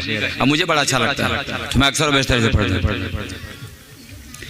भाई मुस्लिमीन करा पुख्ता यकीन, तू मिटावा दिल के खटका, न जाने कब आई मौत के झटका। भाई मुस्लिमीन करा पुख्ता यकीन, तू मिटावा दिल के खटका, न जाने कब आई मौत के झटका। बेटा बेटी औरत से, बेटा बेटी औरत में इतना भूलल बाड़ा, बेटा बेटी औरत में इतना भूलल बाड़ा, 4 दिन के जीवन में कितना फूलल बाड़ा। सदर साहब, वजीर साहब, MP साहब, MLA साहब, सारा नशा उतर जाना है, आपका भी हमारा भी। बेटा बेटी औरत में इतना भूलल बाड़ा, 4 दिन के जीवन में कितना फूलल बाड़ा। सच बात कहला से बड़ा खिसियाला, झगड़ा करेला तू खूबे जिदियाला, जानबूझ के इतना तू भइल बड़ा निडर। ओह दिन खुल जाई अखिया के पट्टर, पकड़ाई जहिया नटका। भाई मुस्लिमीन कर पुख्ता यकीन, तू मिटावा दिल के खटका, न जाने कब आई मौत के झटका। शिर्क बिदत से अपना मनवा के मोड़ा, एक अल्लाह से अपना रिश्ता के जोड़ा। शिर्क बिदत से अपना मनवा के मोड़ा, एक अल्लाह से अपना रिश्ता के जोड़ा। 5 वक्त नमाज पढ़ा, वुजू करा टटका। भाई मुस्लिमीन करा पुख्ता यकीन, तू मिटावा दिल के खटका, न जाने कब आई मौत के झटका। हाओ हाओ दुनिया के दौलत कमैला, हाओ हाओ दुनिया के दौलत कमैला, मुहावा के सौदा कुछो ना कैला।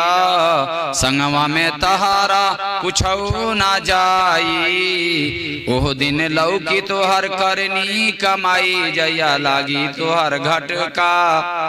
भाई मुस्लिमीन कर पुख्ता यकीन, तू मिटावा दिल के खटका, न जाने कब आई मौत के झटका।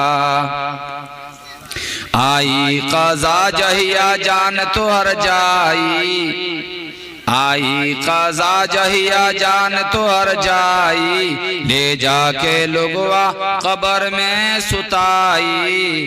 करला हिसाब जब फरिश्ता लुगाई, बेनमाजी बेईमान के होई पूरा धोआई। कहले अब्दुल रहीम भाई बात बसफाई, ओ दिन लौकी तोहर करनी कमाई, जहिया बाजे लगी सटका। ओह दिन लौकी तोहर करनी कमाई, जहिया बाजे लगी सटका। भाई मुस्लिमीन कर पुख्ता यकीन, तू मिटावा दिल के खटका, न जाने कब आई मौत के झटका। टाइम हो गया।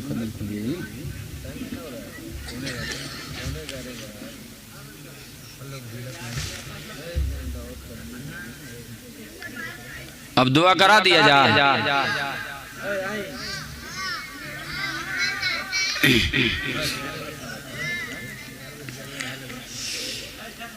बहरहाल थोड़ी सी बात और की जाए आपसे, पीछे से बात आ रही है। हम जानते हैं कि आप लोग थके हुए लोग हैं, लेकिन आपके दिल गुर्दे को सलाम करना पड़ेगा। वाकई में बड़े जज्बाती लोग हैं आप, माशाअल्लाह, कि आप जब बैठ गए हैं तो हिलने का नाम नहीं ले रहे। माशाअल्लाह, वाकई में जिस तरह से देहात के लोग दिन भर थके होते हैं, इतनी रात तक बैठना आसान काम नहीं है। यकीनन इस बात की दलील है कि आपके अंदर इस बात का शौक है कि हम जिस काम के लिए बैठे हैं वो काम पूरा हो, कुछ तो हमारे लिए काम की बात आ जाए। हम समझते हैं कि पूरा मजमा को, पूरी दुनिया को संभाल पाना तो अपने बस में नहीं है, ताहम कोशिश करना हमारी जिम्मेदारी है। एक फर्द ने भी अगर हिम्मत कर ली कि आज मैं अपने बाप का आज से बेहतर बेटा बन सकूंगा, एक शख्स ने भी अगर हिम्मत कर ली कि भाई के लिए बेहतर भाई साबित हो सकूंगा, एक शख्स ने मेहनत कर ली कि अपने पड़ोसी के लिए इंशाअल्लाह मैं आज से बेहतर पड़ोसी बनने की कोशिश करूंगा, तो मैं समझता हूं कि हमारा ये रात का बैठना कामयाब है। इसलिए हम इसे उम्मीद पे करते हैं। कहां बात छोड़ा गया था? बीवी के हुकूक पर। सबसे मजलूम तबका बीवी है, सबसे मजलूम तबका बीवी है। किसी की बेटी आपके घर में आई है तो आप उससे मोहब्बत से पेश आएं, उसके हुकूक जो हैं अदा करें। बीवी के 4 हक हैं। जब आप निकाह कबूल करते हैं तो आपको 4 हक बताए जाते हैं। रोटी का मतलब जो आप खाते हैं, चावल खाएं, बिरयानी खाएं, पुलाव खाएं, जो खाना हो खाएं, जो हैसियत का खाना आप खा सकते हो उस हैसियत का खाना बीवी को खिलाना। अपने जाके रक्सौल होटल में चाप लीजिए और घर पे आके उसको सूखा दे दीजिए, ना ना ना। उसका हक बनता है कि जिस दिन आप अच्छा खाना खाएं, कोशिश करके उसके लिए भी अच्छा खाने का इंतजाम करें। अपनी हैसियत के मुताबिक खाना, अपनी हैसियत के मुताबिक मकान। कोई जरूरी नहीं कि पक्का मकान हो। अगर आपके पास हैसियत नहीं है तो मैडम को समझा दीजिए कि मेरी हैसियत पुख्ता मकान की नहीं है। इस फूस की झोपड़ी में हमने तुम्हें ब्याह करके लाया है, तुमसे निकाह करके लाया है, इसी के साथ जिंदगी गुजारनी है, इसी फूस की झोपड़ी में हमारे साथ खुश रहना होगा। तुम्हारे बाप ने हमारे साथ तेरा निकाह किया हुआ है, इसी के साथ तुझे जीना होगा, खुश रहना होगा, खुशियां बांटनी होंगी। उसे समझा दीजिए। जब वसीयत होगी बना लेंगे। और रोटी, कपड़ा, मकान, 3 चीज। कपड़ा जिस हैसियत का आप पहन सकते हो उसको पहनाएंगे। और तीसरा है उसके साथ बेवफाई नहीं करनी। चौथा है उसके साथ बेवफाई नहीं। खाना, कपड़ा, मकान और उसका साथ, उसके साथ दगा नहीं करेंगे। वो आप पर भरोसा करती है, वो आप पर एतमाद करती है, वो आप पर इत्मीनान करती है। आप बाजार में जाते हैं, आप दफ्तर में जाते हैं, ऑफिस में जाते हैं, कंपनी में जाते हैं, दिल्ली, बम्बे, बनारस कहीं चले जाते हैं, वो मुतमईन होती है कि मेरा शौहर है, सिर्फ मुझसे मोहब्बत करता है, मेरे अलावा किसी को नहीं देखेगा, मेरे अलावा किसी को नहीं चाहेगा, मेरे अलावा किसी के लिए खर्च नहीं करेगा। मतलब बीवी की हैसियत से किसी पे खर्च नहीं करेगा। उसकी बीवी मैं हूँ, वो मेरे लिए है, मैं उसके लिए हूँ, और वो मुझे छोड़ के गया है, मेरा वो है, मैं उसकी हूँ। उसके पगड़ी में दाग न लगाऊंगा, उसके दामन में दाग न लगाऊंगा, बाप की पगड़ी न उठा लूंगा, भाई को रुसवा न करूंगा, मैं अपनी आबरू की हिफाजत उसके गैर मौजूदगी में करूंगी। ये बीवी की जिम्मेदारी बनती है, शौहर की जिम्मेदारी बनती है कि वो अपनी बीवी के लिए उसी का हो। ऐसा करेंगे? ऐसा अगर नहीं करेंगे तो आपका हिसाब किताब भी लग जाएगा। चलिए मेरे दोस्तों और बुजुर्गों, अल्लाह तबारक व तआला हमें इस माशरे के अंदर एक बेहतर शौहर बनने की तौफीक अता फरमाए, एक बेहतर बेटी बनने की हमारी बहनों को तौफीक नसीब फरमाए, हमारे भाई को बेहतर भाई बनने की तौफीक नसीब फरमाए, हमारे पड़ोसी को, एक पड़ोसी हैं हज़रत अब्दुल्लाह इब्न मुबारक रहमतुल्लाह अलैह, एक पड़ोसी उनका है मकान बेच रहा है, मकान बेच रहा है, पड़ोसी यहूदी है, दूसरे मजहब का है, ये दूसरे मजहब के हैं, लेकिन मकान बेच रहा है। मकान की कीमत 1000 लगनी चाहिए। पूछने वाले ने पूछा क्या कीमत रखे हो? उसने कहा 2000। कहा कमाल की बात करते हो, इस गली में तो 1000 से ज्यादा का मकान है ही नहीं, तुम 2000 कैसे लगा रहे हो? कहा सिर्फ इस मकान की कीमत नहीं लगा रहा हूँ, इस मकान के बगल में जो मेरा पड़ोसी है उसके पड़ोस की भी कीमत लगा रहा हूँ। इतना बेहतर पड़ोसी तुमको कहीं नहीं मिलेगा। 2 आदमी आपको बेहतर मिल जाए तो आपकी जिंदगी जन्नत बन जाएगी। बीवी अच्छी मिल जाए, बीवी घर में अच्छी मिल जाए और पड़ोसी आपको अच्छा मिल जाए। क्योंकि घर से निकलिएगा तो सबसे पहले सबका पड़ोसी से पड़ेगा, और घर में जाइएगा तो सबसे पहले सबका बीवी से पड़ेगा। अगर वहां से मामला बिगड़ा हुआ है तो भी घर में जाते चैन नहीं है। घर से बाहर निकलिएगा, पड़ोसी से मामला बिगड़ा हुआ है तो भी मामला बिगड़ा हुआ है। हज़रत अब्दुल्लाह इब्न मुबारक रहमतुल्लाह अलैह, उनका पड़ोसी इतना जालिम जुल्म कर रहा था कि वो पेशाब करता था तो उनके दरवाजे पे गिरता, पानी कचरे का फेंकता था, कचरा फेंकता था तो उनके दरवाजे पे गिरता, वो पानी गंदगी का डालता था तो दरवाजे पे गिरता था। तो आपने एक टप मंगाया, अब्दुल्लाह इब्न मुबारक रहमतुल्लाह अलैह ने टप मंगाया और टप वहां ला के रख दिया कि ये पानी दिन भर उसमें गिराएगा, पेशाब करेगा, गंदा पानी डालेगा, उसको हम जमा करके और अपने मुरीदों से फेंकवा देते थे, कभी खुद ले जाके फेंक देते। देखने वाले ने देखा, जमाना गुजरा, देखते देखते एक दिन वापस आया, कहा अब्दुल्ला आपको कभी गुस्सा नहीं आया? कहा किस बात पे? कहा हमने आपके साथ ये जुल्म किया है और हमने आपको इतना सताया है, हमने आपके दरवाजे पर पेशाब फेंका, कचरा फेंका, इतना परेशान किया और आपने एक बार उफ न किया, शिकायत न किया। कहा कि वो तुम्हारा किरदार, ये हमारा।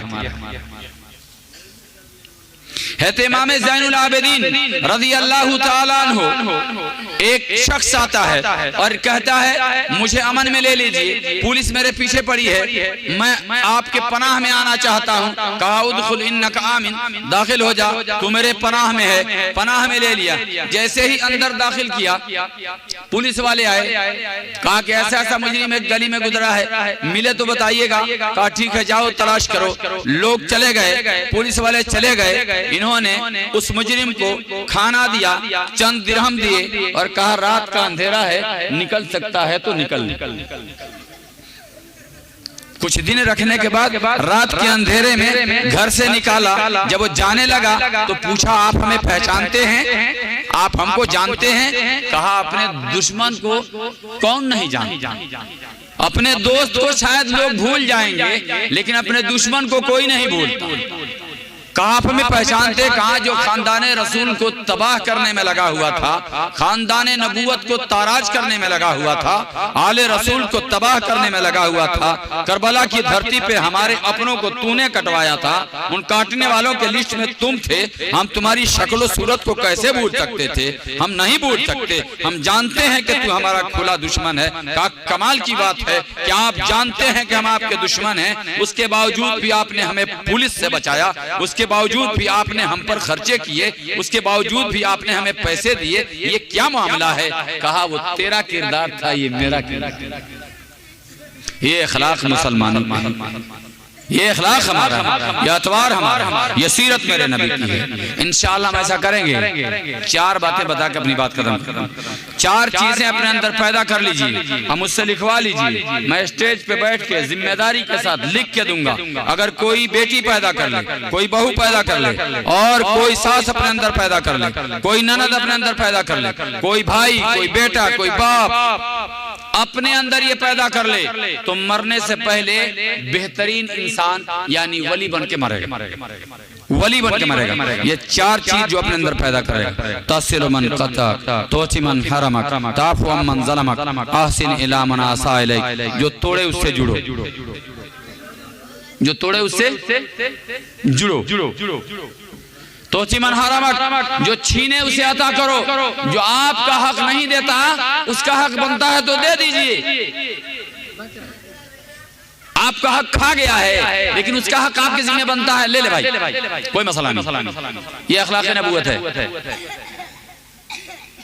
तो मन हरमक, जो आपका हक खाता है उसे उसका हक दे दीजिए। ताफु अम्मन ज़लमक, जो आप पर जुल्म करता है उसे माफ कीजिए। आसिन इला मन आसा इलैक, जो आपके साथ बुरा सलूक करे उसके साथ अच्छा सलूक कीजिए।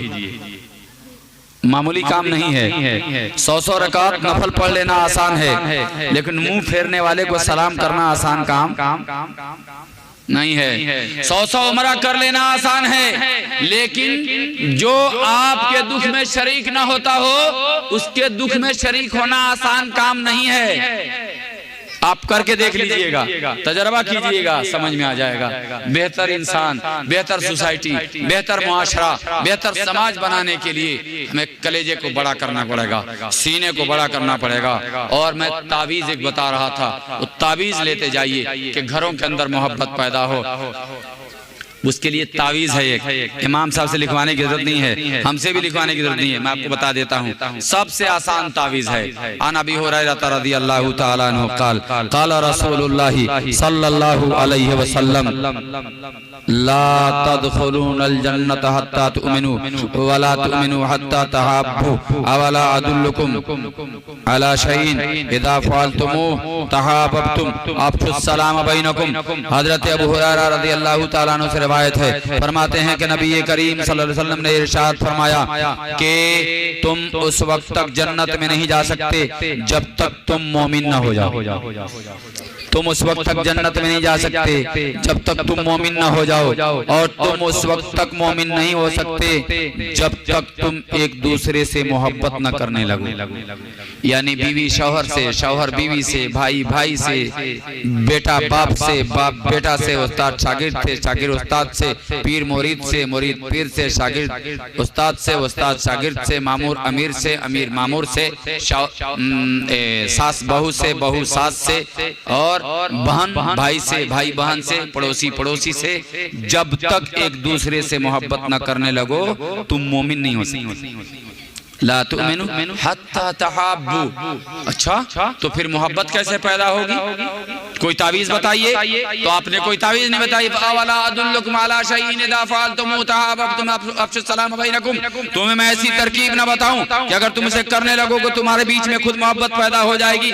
क्या करूं, क्या करें बताइए ना। हम जानना चाहते हैं कि हमारे बीच मोहब्बत पैदा हो जाए, नफरत खत्म हो जाए, झगड़ा खत्म हो जाए, हम एक होकर रहना चाहते हैं मोहब्बत के साथ। क्या करें? तो फरमाया रोजाना सलाम करो, अफ़शुस सलाम बैनकुम। सलाम एक दूसरे से करो, रोजाना सलाम करो।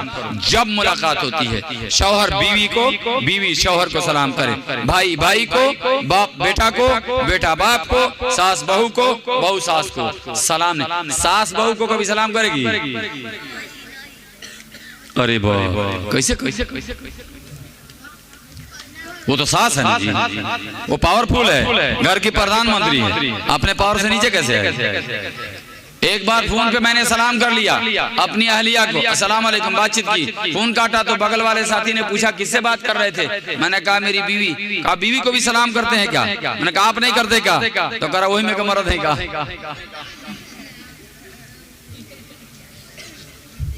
अरे बीवी भी मुसलमान है खुदा के बंदो, वो भी सलाम।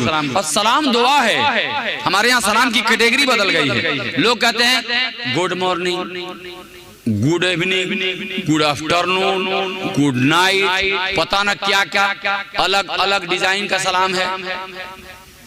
और हमारे आमना के लाल, हमारे आपके सारी दुनिया का आलमी नबी ने जो सलाम का तरीका बताया, अस्सलामु अलैकुम व रहमतुल्लाहि व बरकातुहू। क्या है कि जब बाप बेटे को सलाम करता है तो कहता है मेरा बेटा तू सलामत रहे, अल्लाह तुझे सलामत रखे, तू मेरा बाजू है, तू मेरा सहारा है, कल को मेरा सपोर्ट करेगा। ये बाप बेटे को सलाम करके दुआ दे रहा है। उधर से वो दुआ करता है वालेकुम अस्सलाम व रहमतुल्लाहि व बरकातुहू, मेरे अब्बा हुजूर आपका सर, आपका साया मेरे सर पे सलामत रहे, आप मेरे रहनुमा हैं, मेरे पेशवा हैं, मेरे मशवरा देने वाले, मेरे खैर खा हैं, आप मेरे हिफाजत करने वाले हैं, आप मेरे बाजू हैं, मेरे कमर हैं, आप मेरी जान हैं, आप हैं तो मेरा जहान है, आपने बचपन से मुझे सहारा दिया है, आगे भी मुझे सहारा दिया। ये दुआ है, बीवी शौहर को भी, ये सब दुआ है। इंशाल्लाह हम ऐसा करेंगे ना इंशाल्लाह। सदर साहब आ जाए, दुआ करा दें।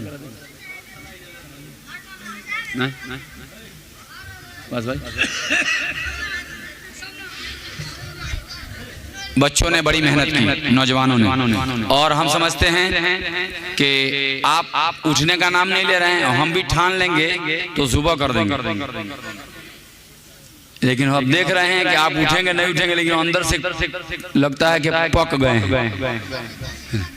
तो इंशाअल्लाह जिस तरह से दिल जमाई से आप सुने हैं, आपसे एक वादा लेना चाहता हूं कि जलसा के जितने जिम्मेदार लोग हैं, रजाकार लोग हैं, बिल्ला बुल्ले वाले लोग, जरा स्टेज पे आ जाइए। बड़ी कुर्बानी के साथ आप लोगों ने ये मेहनत किया है, और इतना कम वक्त में आपने जो कुर्बानी दी है, अल्लाह आप लोगों को जज़ाए खैर अता फरमाए। मुखिया जी पता ना है कि चले गए, तो अल्लाह उनको भी जज़ाए खैर अता फरमाए। बच्चे कह रहे थे कि बड़ा हौसला देते हैं हम लोगों को, अल्लाह उनको सलामत रखे, अल्लाह उनको सेहत दे, और अल्लाह आप लोगों को भी इसका बदल नसीब फरमाए कि जिन लोगों के जान माल वक्त लगे हैं, दीन का माहौल बनाइए। सोसाइटी को मोहब्बत की ज़रूरत है, नफरत दुनिया में वैसे ही फैल चुकी है। प्यार मोहब्बत के साथ जीना और दूसरे को जीने देना, ये मानवता का दर्स इसी स्टेज से दिया जाता है, इंसानियत का सबक इसी स्टेज से दिया जाता है। इसलिए मैं आप तमाम से एक अहद लेना चाहता हूं, अगर हिंदू हैं, मुस्लिम, मुखिया जी अगर नीचे हैं तो ऐलान कर रहा हूं, गुजारिश कर रहा हूं कि आप अगर नीचे कुर्सी पर बैठे हैं तो यहाँ भी कुर्सी हम मंगा देते हैं, आप यहाँ भी कुर्सी पर बैठिए, नहीं तो हम कुर्सी छोड़े, लेकिन आ जाइए। माशाअल्लाह, अल्लाह, हम भी पहचानना चाहते थे, हमारा मेन मिशन था, हम निशाना था पहचान ले। बड़ा खैर खाए आदमी है, बहुत बड़ा कलेजा है माशाअल्लाह, है ना, दिलदारी है, दूसरों के साथ खैरखाही भी करते हैं, दीन के काम में भी हिस्सा लेते हैं। अल्लाह आपको जज़ाए खैर अता फरमाए और अल्लाह आपको सेहत दे। माशाअल्लाह, ये तो हमारे पंचायत के मुखिया की तरफ से बड़ा सिंपल है, हमारे पंचायत के मुखिया भी पता नहीं लगता मुखिया जी हैं। माशाअल्लाह, अल्लाह जज़ाए खैर अता फरमाए, अल्लाह खुश रखे। जी, वाकई में आदमी किरदार से बड़ा होता है, आदमी पैसों से बड़ा नहीं होता, आदमी अच्छे कपड़ों से बड़ा नहीं होता, अच्छे मकान से बड़ा नहीं होता, किरदार से बड़ा होता है। आप लोगों ने सपोर्ट किया है और इनको तस्लीम किया है, तो ये आपकी पंचायत मेरे ख्याल से दोबारा मुखिया बने, तो बहुत बड़ी बात है ना। तो इनके अखलाक की, किरदार की दलील है ये। अल्लाह ताला इनको भी समझ नसीब फरमाए, आपको भी समझ नसीब फरमाए, और हमारा ये बैठना अल्लाह कामयाब फरमाए। खास तौर से रजाकारों से और मुखिया जी से भी खास तौर से मैं समझूंगा कि इस आधी रात तक आप लोगों ने बैठाया है, आप लोग बड़ी मेहनत की है, खर्चा भी किए हैं, तो आप लोगों की बात मान के हम बाइक चला के उतना दूर से आए, बड़ा थके हुए हम भी हैं। बउआ चपलवा हिया लाके धो दो ना, कहे कि उतर तू तो बुझादा भी गजिया चप्पल लगे एकदम चढ़ गए स्टेज पर। जी माशाअल्लाह, देखिए माशाअल्लाह, लड़का होशियार है, समझ गया, बड़ा समझदार लोग है, बच्चा धीरे धीरे समझ रहा है।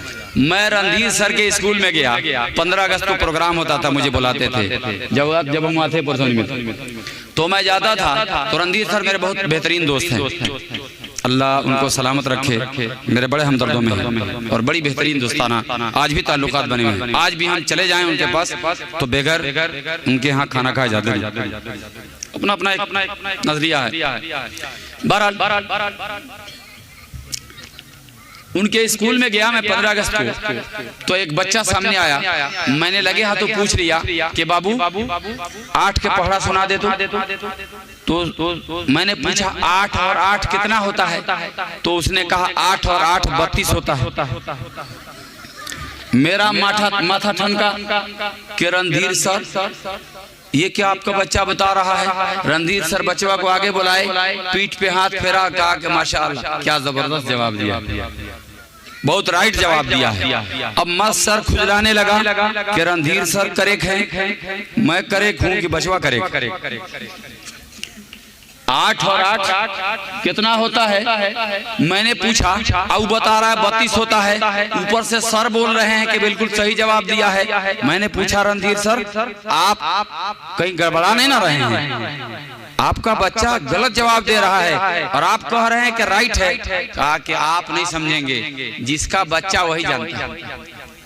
ये मेरा बच्चा है, मैं समझता हूँ किस कैटेगरी का है। कल यही सवाल एक आदमी ने किया था, तो इसने 40 बताया था। इसने पूछा था 8 और 8 कितना होता है, तो इसने 40 बताया था। आज आपने पूछा है 8 और 8 कितना होता है, तो इसने 32 बताया है। कल कोई और पूछेगा 8 और 8 कितना होता है, तो 24 बताएगा। कल कोई और पूछेगा 8 और 8 कितना होता है, तो अब जाके 16 बताएगा। धीरे धीरे सुधर रहा है। तो बदलाव एक बैग नहीं आता, बिगाड़ एक बैग आ जाता है। खेत में किसान अगर हल चलाना छोड़ दे तो जंगली घास खुद ब खुद पैदा हो जाता है और जल्दी हो जाता है। खादर पानी देने की जरूरत नहीं पड़ती, लेकिन अच्छी फसल उगाने के लिए उस किसान को मेहनत भी करनी पड़ती है, दाना भी डालना पड़ता है, खाद भी देना पड़ता है, पानी भी देना पड़ता है। ठीक उसी तरह से अच्छी सोसाइटी, अच्छा मुआशरा, अच्छा माहौल बनाने के लिए हमें मेहनत करनी पड़ेगी। मिजाज बनाना पड़ेगा, बीवी का, बच्चों का, बड़ों का, बूढ़ों का, पढ़े लिखों का, अनपढ़ों का मिजाज बनाना पड़ेगा। तो एक बेहतर माहौल हम क्रिएट कर सकें, एक बेहतर सोसाइटी हम दे सकते हैं। तो इंशाल्लाह ऐसा करेंगे ना। इसके लिए खास तौर से हमने स्टेज के दीवानों को जमा किया है। ये वो लोग हैं जिन्होंने 3 दिन की दीवानगी करके दिखा दी कि हम अगर हिम्मत कर लें तो 3 दिन में जलसा करा के दिखा के। बड़े हौसले की बात। और मुखिया जी ने कहा कि जितना जरूरत पड़ती है आप हमसे ले लीजिए। मुखिया जी ने दे दिया और बच्चों को हौसला दिया। पीठ पीछे ये थे उनके। मेरे दोस्तों और बुजुर्गों, मैं इन नौजवानों से खास तौर से कहना चाहूंगा, जिन नौजवानों ने हिम्मत की है कि इस सारी रात इस तरह से 3 रात और प्रोग्राम कराइए, लेकिन अगर आप नमाज ना पढ़िए तो ये बयान आपको जन्नत में लेके चला जाएगा, नहीं जाएगा। इसलिए आप मुखिया जी से खास तौर से मेरा मुअद्दबाना अपील है, गुजारिश है कि अल्लाह के रसूल सल्लल्लाहु अलैहि वसल्लम ने पूरी जिंदगी में, आप उलमा से पता कीजिएगा, पूरी जिंदगी में आपने कभी भी खत लिखा है तो बादशाहों को लिखा है। अल्लाह के रसूल सल्लल्लाहु अलैहि वसल्लम ने दाऊद का खत जो लिखा है वो या तो बादशाहों को लिखा है या कबीले के सरदारों को लिखा है, किसी आम आदमी को नहीं लिखा है। क्यों? इसके पीछे रीजन क्या है कि एक कबीले का सरदार अगर इस्लाम कबूल कर लेगा, एक बादशाह इस्लाम के दायरे में आ जाएगा, एक बादशाह बेहतरीन इंसान बन जाएगा तो उसकी रियाया बेहतरीन इंसान बन जाएगी। एक कबीले का सरदार बेहतरीन इंसान बन जाएगा तो उसके कबीले के सारे लोग बेहतरीन इंसान बन जाएंगे। इसलिए मैं कहूंगा, अगर मुखिया जी नमाज पढ़ते होंगे तो मेरे लिए दुआ करें, और अगर नहीं पढ़ते होंगे तो आज से मैं भीख मांग रहा हूं, मैं दबाव नहीं दे रहा। नौजवान आदमी, मैं बड़ी मोहब्बत की नजर से ऐसे लोगों को देखता हूं जिनको अल्लाह ने सोसाइटी में ये वकार दिया हुआ, मुआशरे में इज्जत दी है और सरकारी तौर पर सरकार ने इज्जत दी है, हुकूमत ने इज्जत दे रखी है। ये बड़ी बात है कि आज आप 10 लोग आपके सुन रहे हैं, 10 लोगों के बीच में आप चल रहे हैं। सेहत का पता नहीं है, जवानी का पता नहीं है, जिंदगी का पता नहीं है, दौलत का पता नहीं है, कब अपना हाथ खाली हो जाएगा, कब सेहत साथ छोड़ देगी, कब जवानी साथ छोड़ दी, कब जिंदगी साथ छोड़ देगी। इसलिए इससे पहले कि ये दौलतें हमारे हाथों से छूट जाएं, हम उसकी फिक्र ले लें। अगर आप 5 वक्त की नमाज पढ़ना शुरू कर देंगे तो जितने आपके हाली वाली आपके साथ हैं वो भी आपके साथ पढ़ना शुरू हो जाएंगे। जितना लोग आपकी बात मान के जाना आपके साथ जाने लगेगा तो सबका सवाब आपके खाते में जाएगा। आपने एक बार इशारा किया, बच्चे आपके इशारों पे खड़े हो गए। इंशाअल्लाह मैं समझता हूं कि नौजवान भी नियत करेंगे। अल्लाह आपको जज़ाए खैर अता फरमाए, मुखिया जी को भी अल्लाह जज़ाए खैर अता फरमाए। कि सबसे बड़ी बात तो ये है कि इतनी रात तक आखिर तक बैठे भी रहे।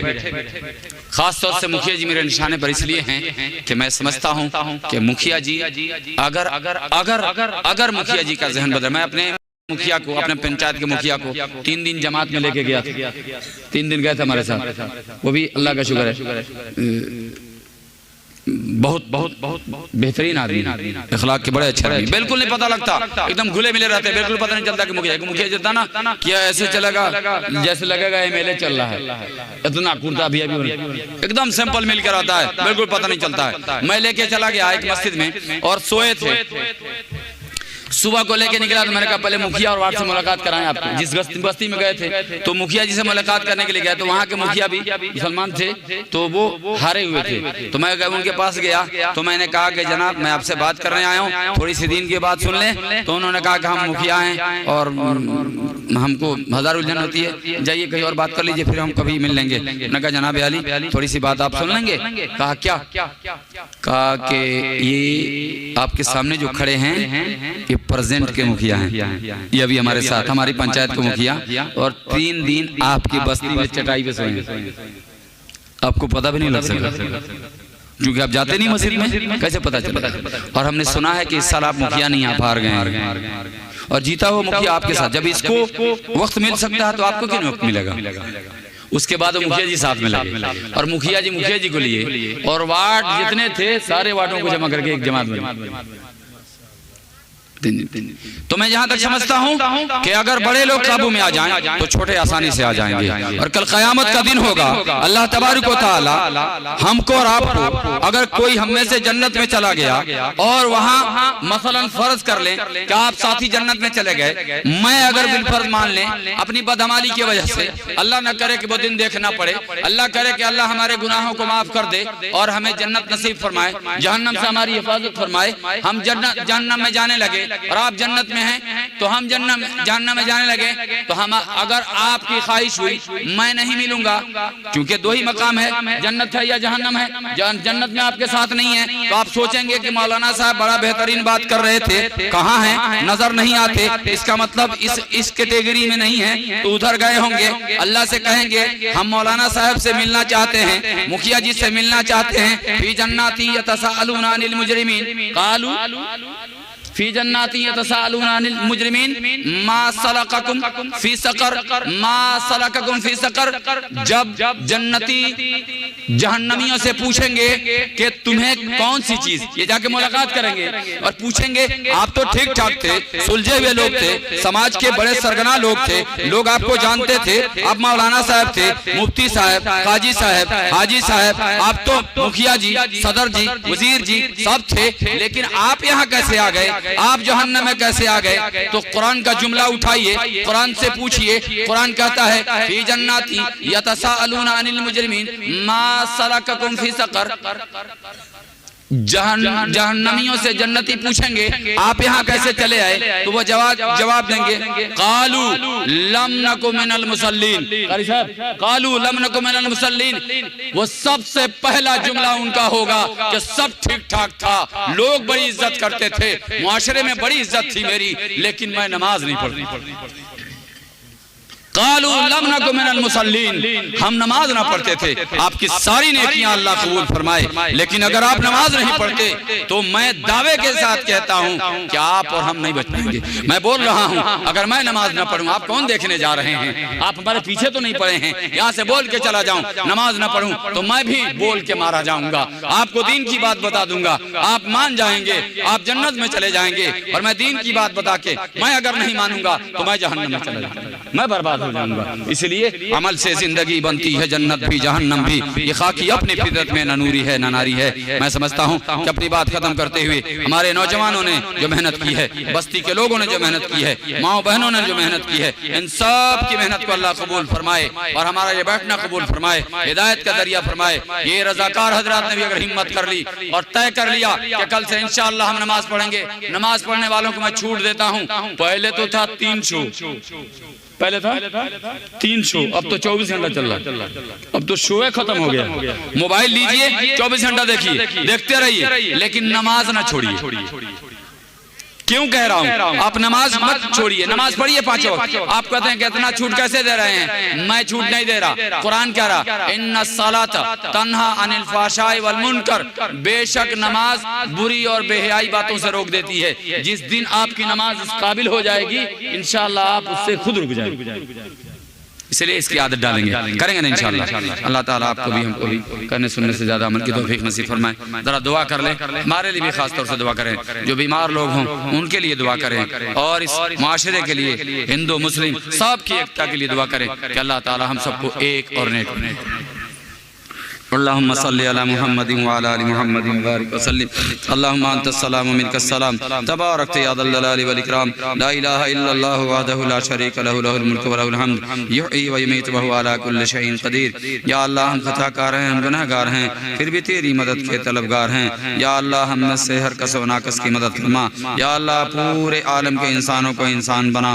इलाहुल आलमीन पूरे आलम में इंसानियत ख़त्म होती नजर आती है, मानवता मिटता नजर आता है, मोहब्बतें मिट मिटा गई हैं। इलाहुल आलमीन नफरत ने मोहब्बत की जगह ले ली है। इलाहुल आलमीन इस धरती को मोहब्बत से भर दे।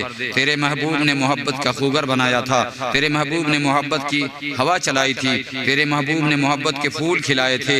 इलाहुल आलमीन हम मोहब्बत के फूल खिलाने वाले लोग आपसी में टकराने लगे, एक दूसरे के जानी दुश्मन हो गए, एक दूसरे के नफा से जलने लगे, एक दूसरे के नुकसान पे खुश होने लगे। ये कहाँ का मिजाज हमने ले लिया, ये कौन सा तरीका हमने ले लिया।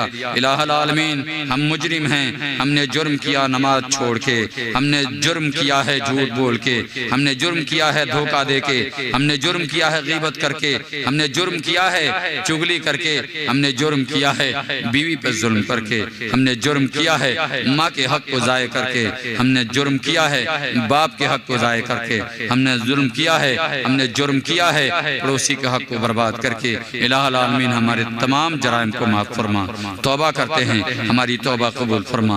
इलाहुल आलमीन हमारे यहाँ उलमा बैठे हैं, हुफ़ाज़ बैठे हैं, कुर्रा बैठे हैं, इलाहुल आलमीन के बैठने को कबूल फरमा। इलाहुल आलमीन नौजवानों जितनी मेहनत और मशक्क़त की है, इलाही ये तो मुलाकात का ज़रिया बन गया, इसी बहाने से मुलाकात हो गई। बरसों हो गए थे इस बस्ती में आए हुए, इलाहुल आलमीन बरसों पहले हम आए थे, आज आए हैं, तेरी बात सुनाए, तेरे महबूब की बात सुनाए, तेरे कुरान की बात सुनाई, तेरे हदीस की, तेरे महबूब के हदीस की बात सुनाई। इलाहुल आलमीन हमें भी कहने से ज़्यादा अमल की तौफीक नसीब फरमा, इस मजमे को सुनने से ज़्यादा अमल की तौफीक नसीब फरमा। इलाहुल आलमीन आज रात से एक माँ को उसका बेटा वापस कर दे, एक बीवी को उसका शौहर वापस कर दे, एक भाई को उसका भाई वापस कर दे, एक पड़ोसी को उसका पड़ोसी वापस कर दे। जो मिजाज पहले था या अल्लाह, जो बंटवारे से पहले था, वो मिजाज बंटवारे के बाद भी जिंदा रहे। हम घर बंटने के बाद रिश्तों में आग न लगाएं। इलाहुल आलमीन हमारे बीच में मोहब्बतें जिंदा फरमा दे। जहाँ तक मैं समझता हूँ कि ये सोसाइटी दौलत से कमजोर नहीं है, ये सोसाइटी, लोग कहते हैं एजुकेशन की कमी है, मैं कहता हूँ एजुकेशन जितना आज है हमारे बाप दादाओं के पास उतना एजुकेशन नहीं था। हमारे पुराने जो असलाफ गुजरे हैं उनके पास उतनी तालीम कहाँ थी, वो तो अक्सर व बेशतर अनपढ़ लोग थे। इतनी स्कूलें नहीं थी, इतने कॉलेज नहीं थे, इतने मदारिस नहीं थे, इतने मराकिज नहीं थे, इतने मकातिब नहीं थे, इतनी मस्जिदें नहीं थी, इतने उलमा नहीं थे, इतने हुफ़ाज़ नहीं थे, इतने टीचर्स नहीं थे, इतने डॉक्टर नहीं थे, इतने अस्पताल नहीं थे, इतने मरीज नहीं थे। इलाहुल आलमीन हम दिल के भी मरीज हो गए, जिस्म के भी मरीज हो गए। या अल्लाह ये पूरा सोसाइटी एकदम बर्बाद हो चुका है। एक बाप एक बेटा वफादार चाहिए, ढूंढने से नहीं मिलता। एक माँ को एक बेटी वफादार चाहिए, ढूंढने से नहीं मिलती। एक सास को एक बेटी की तरह बहू चाहिए, इस सोसाइटी से खत्म हो चुकी है। एक बहू को एक माँ के तरह सास चाहिए, ये सोसाइटी से खत्म हो चुकी है। इलाहुल आलमीन हम जानते हैं कि पागल हवाओं की तरह से चलना, हमारी बात हमारी आवाज इन इलाकों में बल्कि दुनिया के खित्ते खित्ते में जहाँ मेरा जाना हो रहा है, इलाहुल आलमीन हमारी एक आवाज उठती है कि मोहब्बत से जियो और जीने दो। ये दुनिया को मोहब्बत की जरूरत है, नफरत को खत्म करो, जितनी हो गई अब न बढ़ावा दिया जाए। घरों से मोहब्बत जिंदा हो, घरों से नफरत खत्म हो, बस्ती से नफरत खत्म हो, गली कूचों से नफरत खत्म हो, हिंदू मुस्लिम से नफरत खत्म हो, सिख ईसाई से नफरत खत्म हो, मजहबी तफरीक खत्म हो, सब अपने अपने मजहब पे चलें, कोई फर्क नहीं पड़ता। जो तेरे सामने होगा अपनी दलील पेश करेगा, तू जानता है कौन सच्चा कौन झूठा है, तू उसका फैसला करने वाला है। लेकिन हम टकरा के क्यों आपस में लड़ें, एक दूसरे के जानी दुश्मन क्यों बने, एक दूसरे को नुकसान क्यों पहुंचाएं। इलाहुल आलमीन तेरे महबूब ने मोहब्बत का पैगाम दिया था, हम भी मोहब्बत के पैगाम देने आए हैं। हम मोहब्बत का पैगाम इस स्टेज से देकर इनको बताना चाहते हैं कि हम नफरत फैलाने वाले लोग नहीं हैं, हम मोहब्बत के खूगर लोग हैं, हम मोहब्बत के सौदाई हैं, हम मोहब्बत लेके आए हैं, मोहब्बत देके जाएंगे।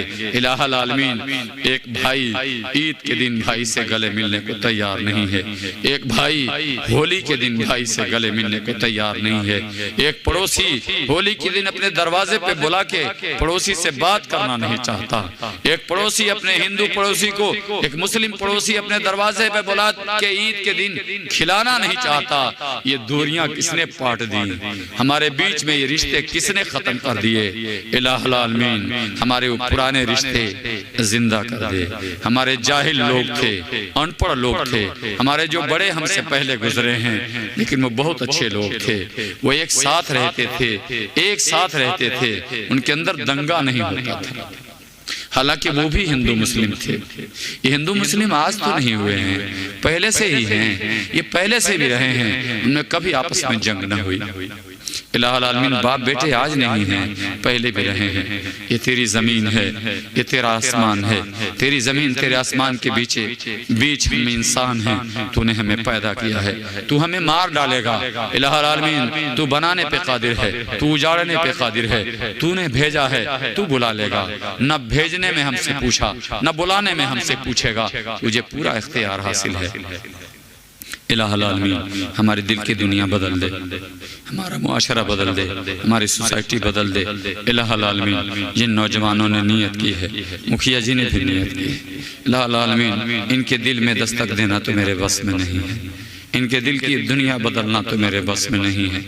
इनसे वादे ले लेना, इनसे इरादे करा लेना, जहाँ तक मेरी जिम्मेदारी बनती है या अल्लाह मैंने किया है। आगे मुझे पता नहीं है कि मैं इनके दिल के धड़ोके के अंदर दौड़ सकूंगा, मैं इनको आवाज़ दे सकूंगा या नहीं, मैं इनको तेरे दर पे ला सकूंगा या नहीं, मुझे नहीं पता, लेकिन तुझसे उम्मीद लेके जा रहा हूँ मेरे मालिक। उम्मीद अभी कुछ बाकी है, उम्मीद अभी कुछ बाकी है। एक बस्ती बसने वाली है, एक बस्ती जिसमें जुल्म न हो, जहाँ जीना भी कोई जुर्म न हो, जहाँ फूल खुशी के खिलते हों, जहाँ मौसम सारे मिलते हों, जहाँ रंगो नूर बरसते हों, जहाँ सारे हंसते बसते हों। एक आस हो ऐसी, एक आस है ऐसी बस्ती की जहाँ झूठ का कारोबार न हो, जहाँ दहशत का बाजार न हो, जहाँ खून की होली आम न हो, जहाँ गंगे लहम की शाम न हो। एक आस है ऐसी बस्ती हो, एक आस है ऐसी बस्ती हो जहाँ रोटी जहर से सस्ती हो। एक आस है ऐसी बस्ती हो जहाँ रोटी जहर से सस्ती हो, जहाँ मुंसिफ से इंसाफ मिले, जहाँ दिल सबका सब साफ मिले। वो बस्ती काश हमारी हो, वो बस्ती काश तुम्हारी हो। इलाहुल आलमीन इस बस्ती को हिदायत वाली बस्ती बना दे, अमन अमान वाली बस्ती बना दे, अमन शांति वाली बस्ती बना दे, मोहब्बत वाली बस्ती बना दे।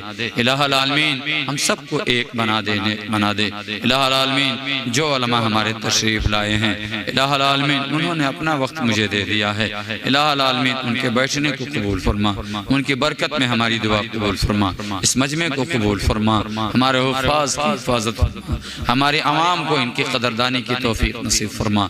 इलाहुल आलमीन मियाँ बीवी के बीच मोहब्बत पैदा फरमा, माँ बेटे के बीच मोहब्बत फरमा, माँ बेटी के बीच मोहब्बत फरमा, बाप बेटी के बीच मोहब्बत फरमा दे। इलाहुल आलमीन मोहब्बत पैदा फरमा दे। इलाहुल आलमीन उस्ताद शागिर्द के अंदर एहतराम कायम रख दे। इलाहुल आलमीन भरम रख दे। इलाहुल आलमीन इस बस्ती पे हिदायत की हवा चला दे, अमन अमान की हवा चला दे। इलाहुल आलमीन हमें जो बीमार हों, इस रात तक बैठे हैं, बूढ़े लोग हैं, या अल्लाह इन बूढ़ों के आमीन के सदक़े मेरी दुआ कबूल फरमा ले। इलाहुल आलमीन हमें जो बीमार हैं उन्हें शफाए कामिला आजला दाइमा मुस्तमिर्रा अता फरमा। इलाहुल आलमीन हमें जो कर्ज में डूबे हों उनके कर्जों की अपने गैब से सबील निकाल दे। इलाहुल आलमीन हमें जिनकी बेटियां जवान हो और ये सोसाइटी दलाली पे उतरा हो, रिश्ता बेच रहा हो, इनके दिलों में रहम दे दे कि किसी गरीब पे तरस खा जाएं, किसी गरीब बाप पे तरस खा जाएं और अपने रिश्तों की कीमत वसूल न करें, अपने अपनायत की कीमत वसूल न करें, ये रिश्ता बनाएं, पैसा न कमाएं। इलाहुल आलमीन इस सोसाइटी की आंख खोल दे, जो एक मानवता की जिंदगी जी सके, ये इंसान बन सके, रिश्ता बना सके, पैसे जमीन जायदाद जायदाद और सवारियों की बुनियाद पर रिश्ते न बने, बल्कि इल्म की बुनियाद पर रिश्ते बने, अमल की बुनियाद पर रिश्ते बने। इलाहुल आलमीन उन बेटियों का रिश्ता का सबब बना दे जिन बेटियों का बाप मजबूर है। इलाहुल आलमीन उसकी मजबूरियां दूर फरमा दे। इस मजमे में बहुत ऐसे लोग होंगे जिनकी नींद हराम हो चुकी होगी। जब बेटी दहलीज पे जवान होती है और बेटी जब जवानी के दहलीज पे कदम रखती है तो बाप तड़प जाता है, वो दिन दिन गिनने लगता है कि कब मेरी बेटी का रिश्ता आ जाए। इलाहुल आलमीन उन बेटियों के रिश्ते में आसानी पैदा फरमा जिनके बाप मजबूर हैं।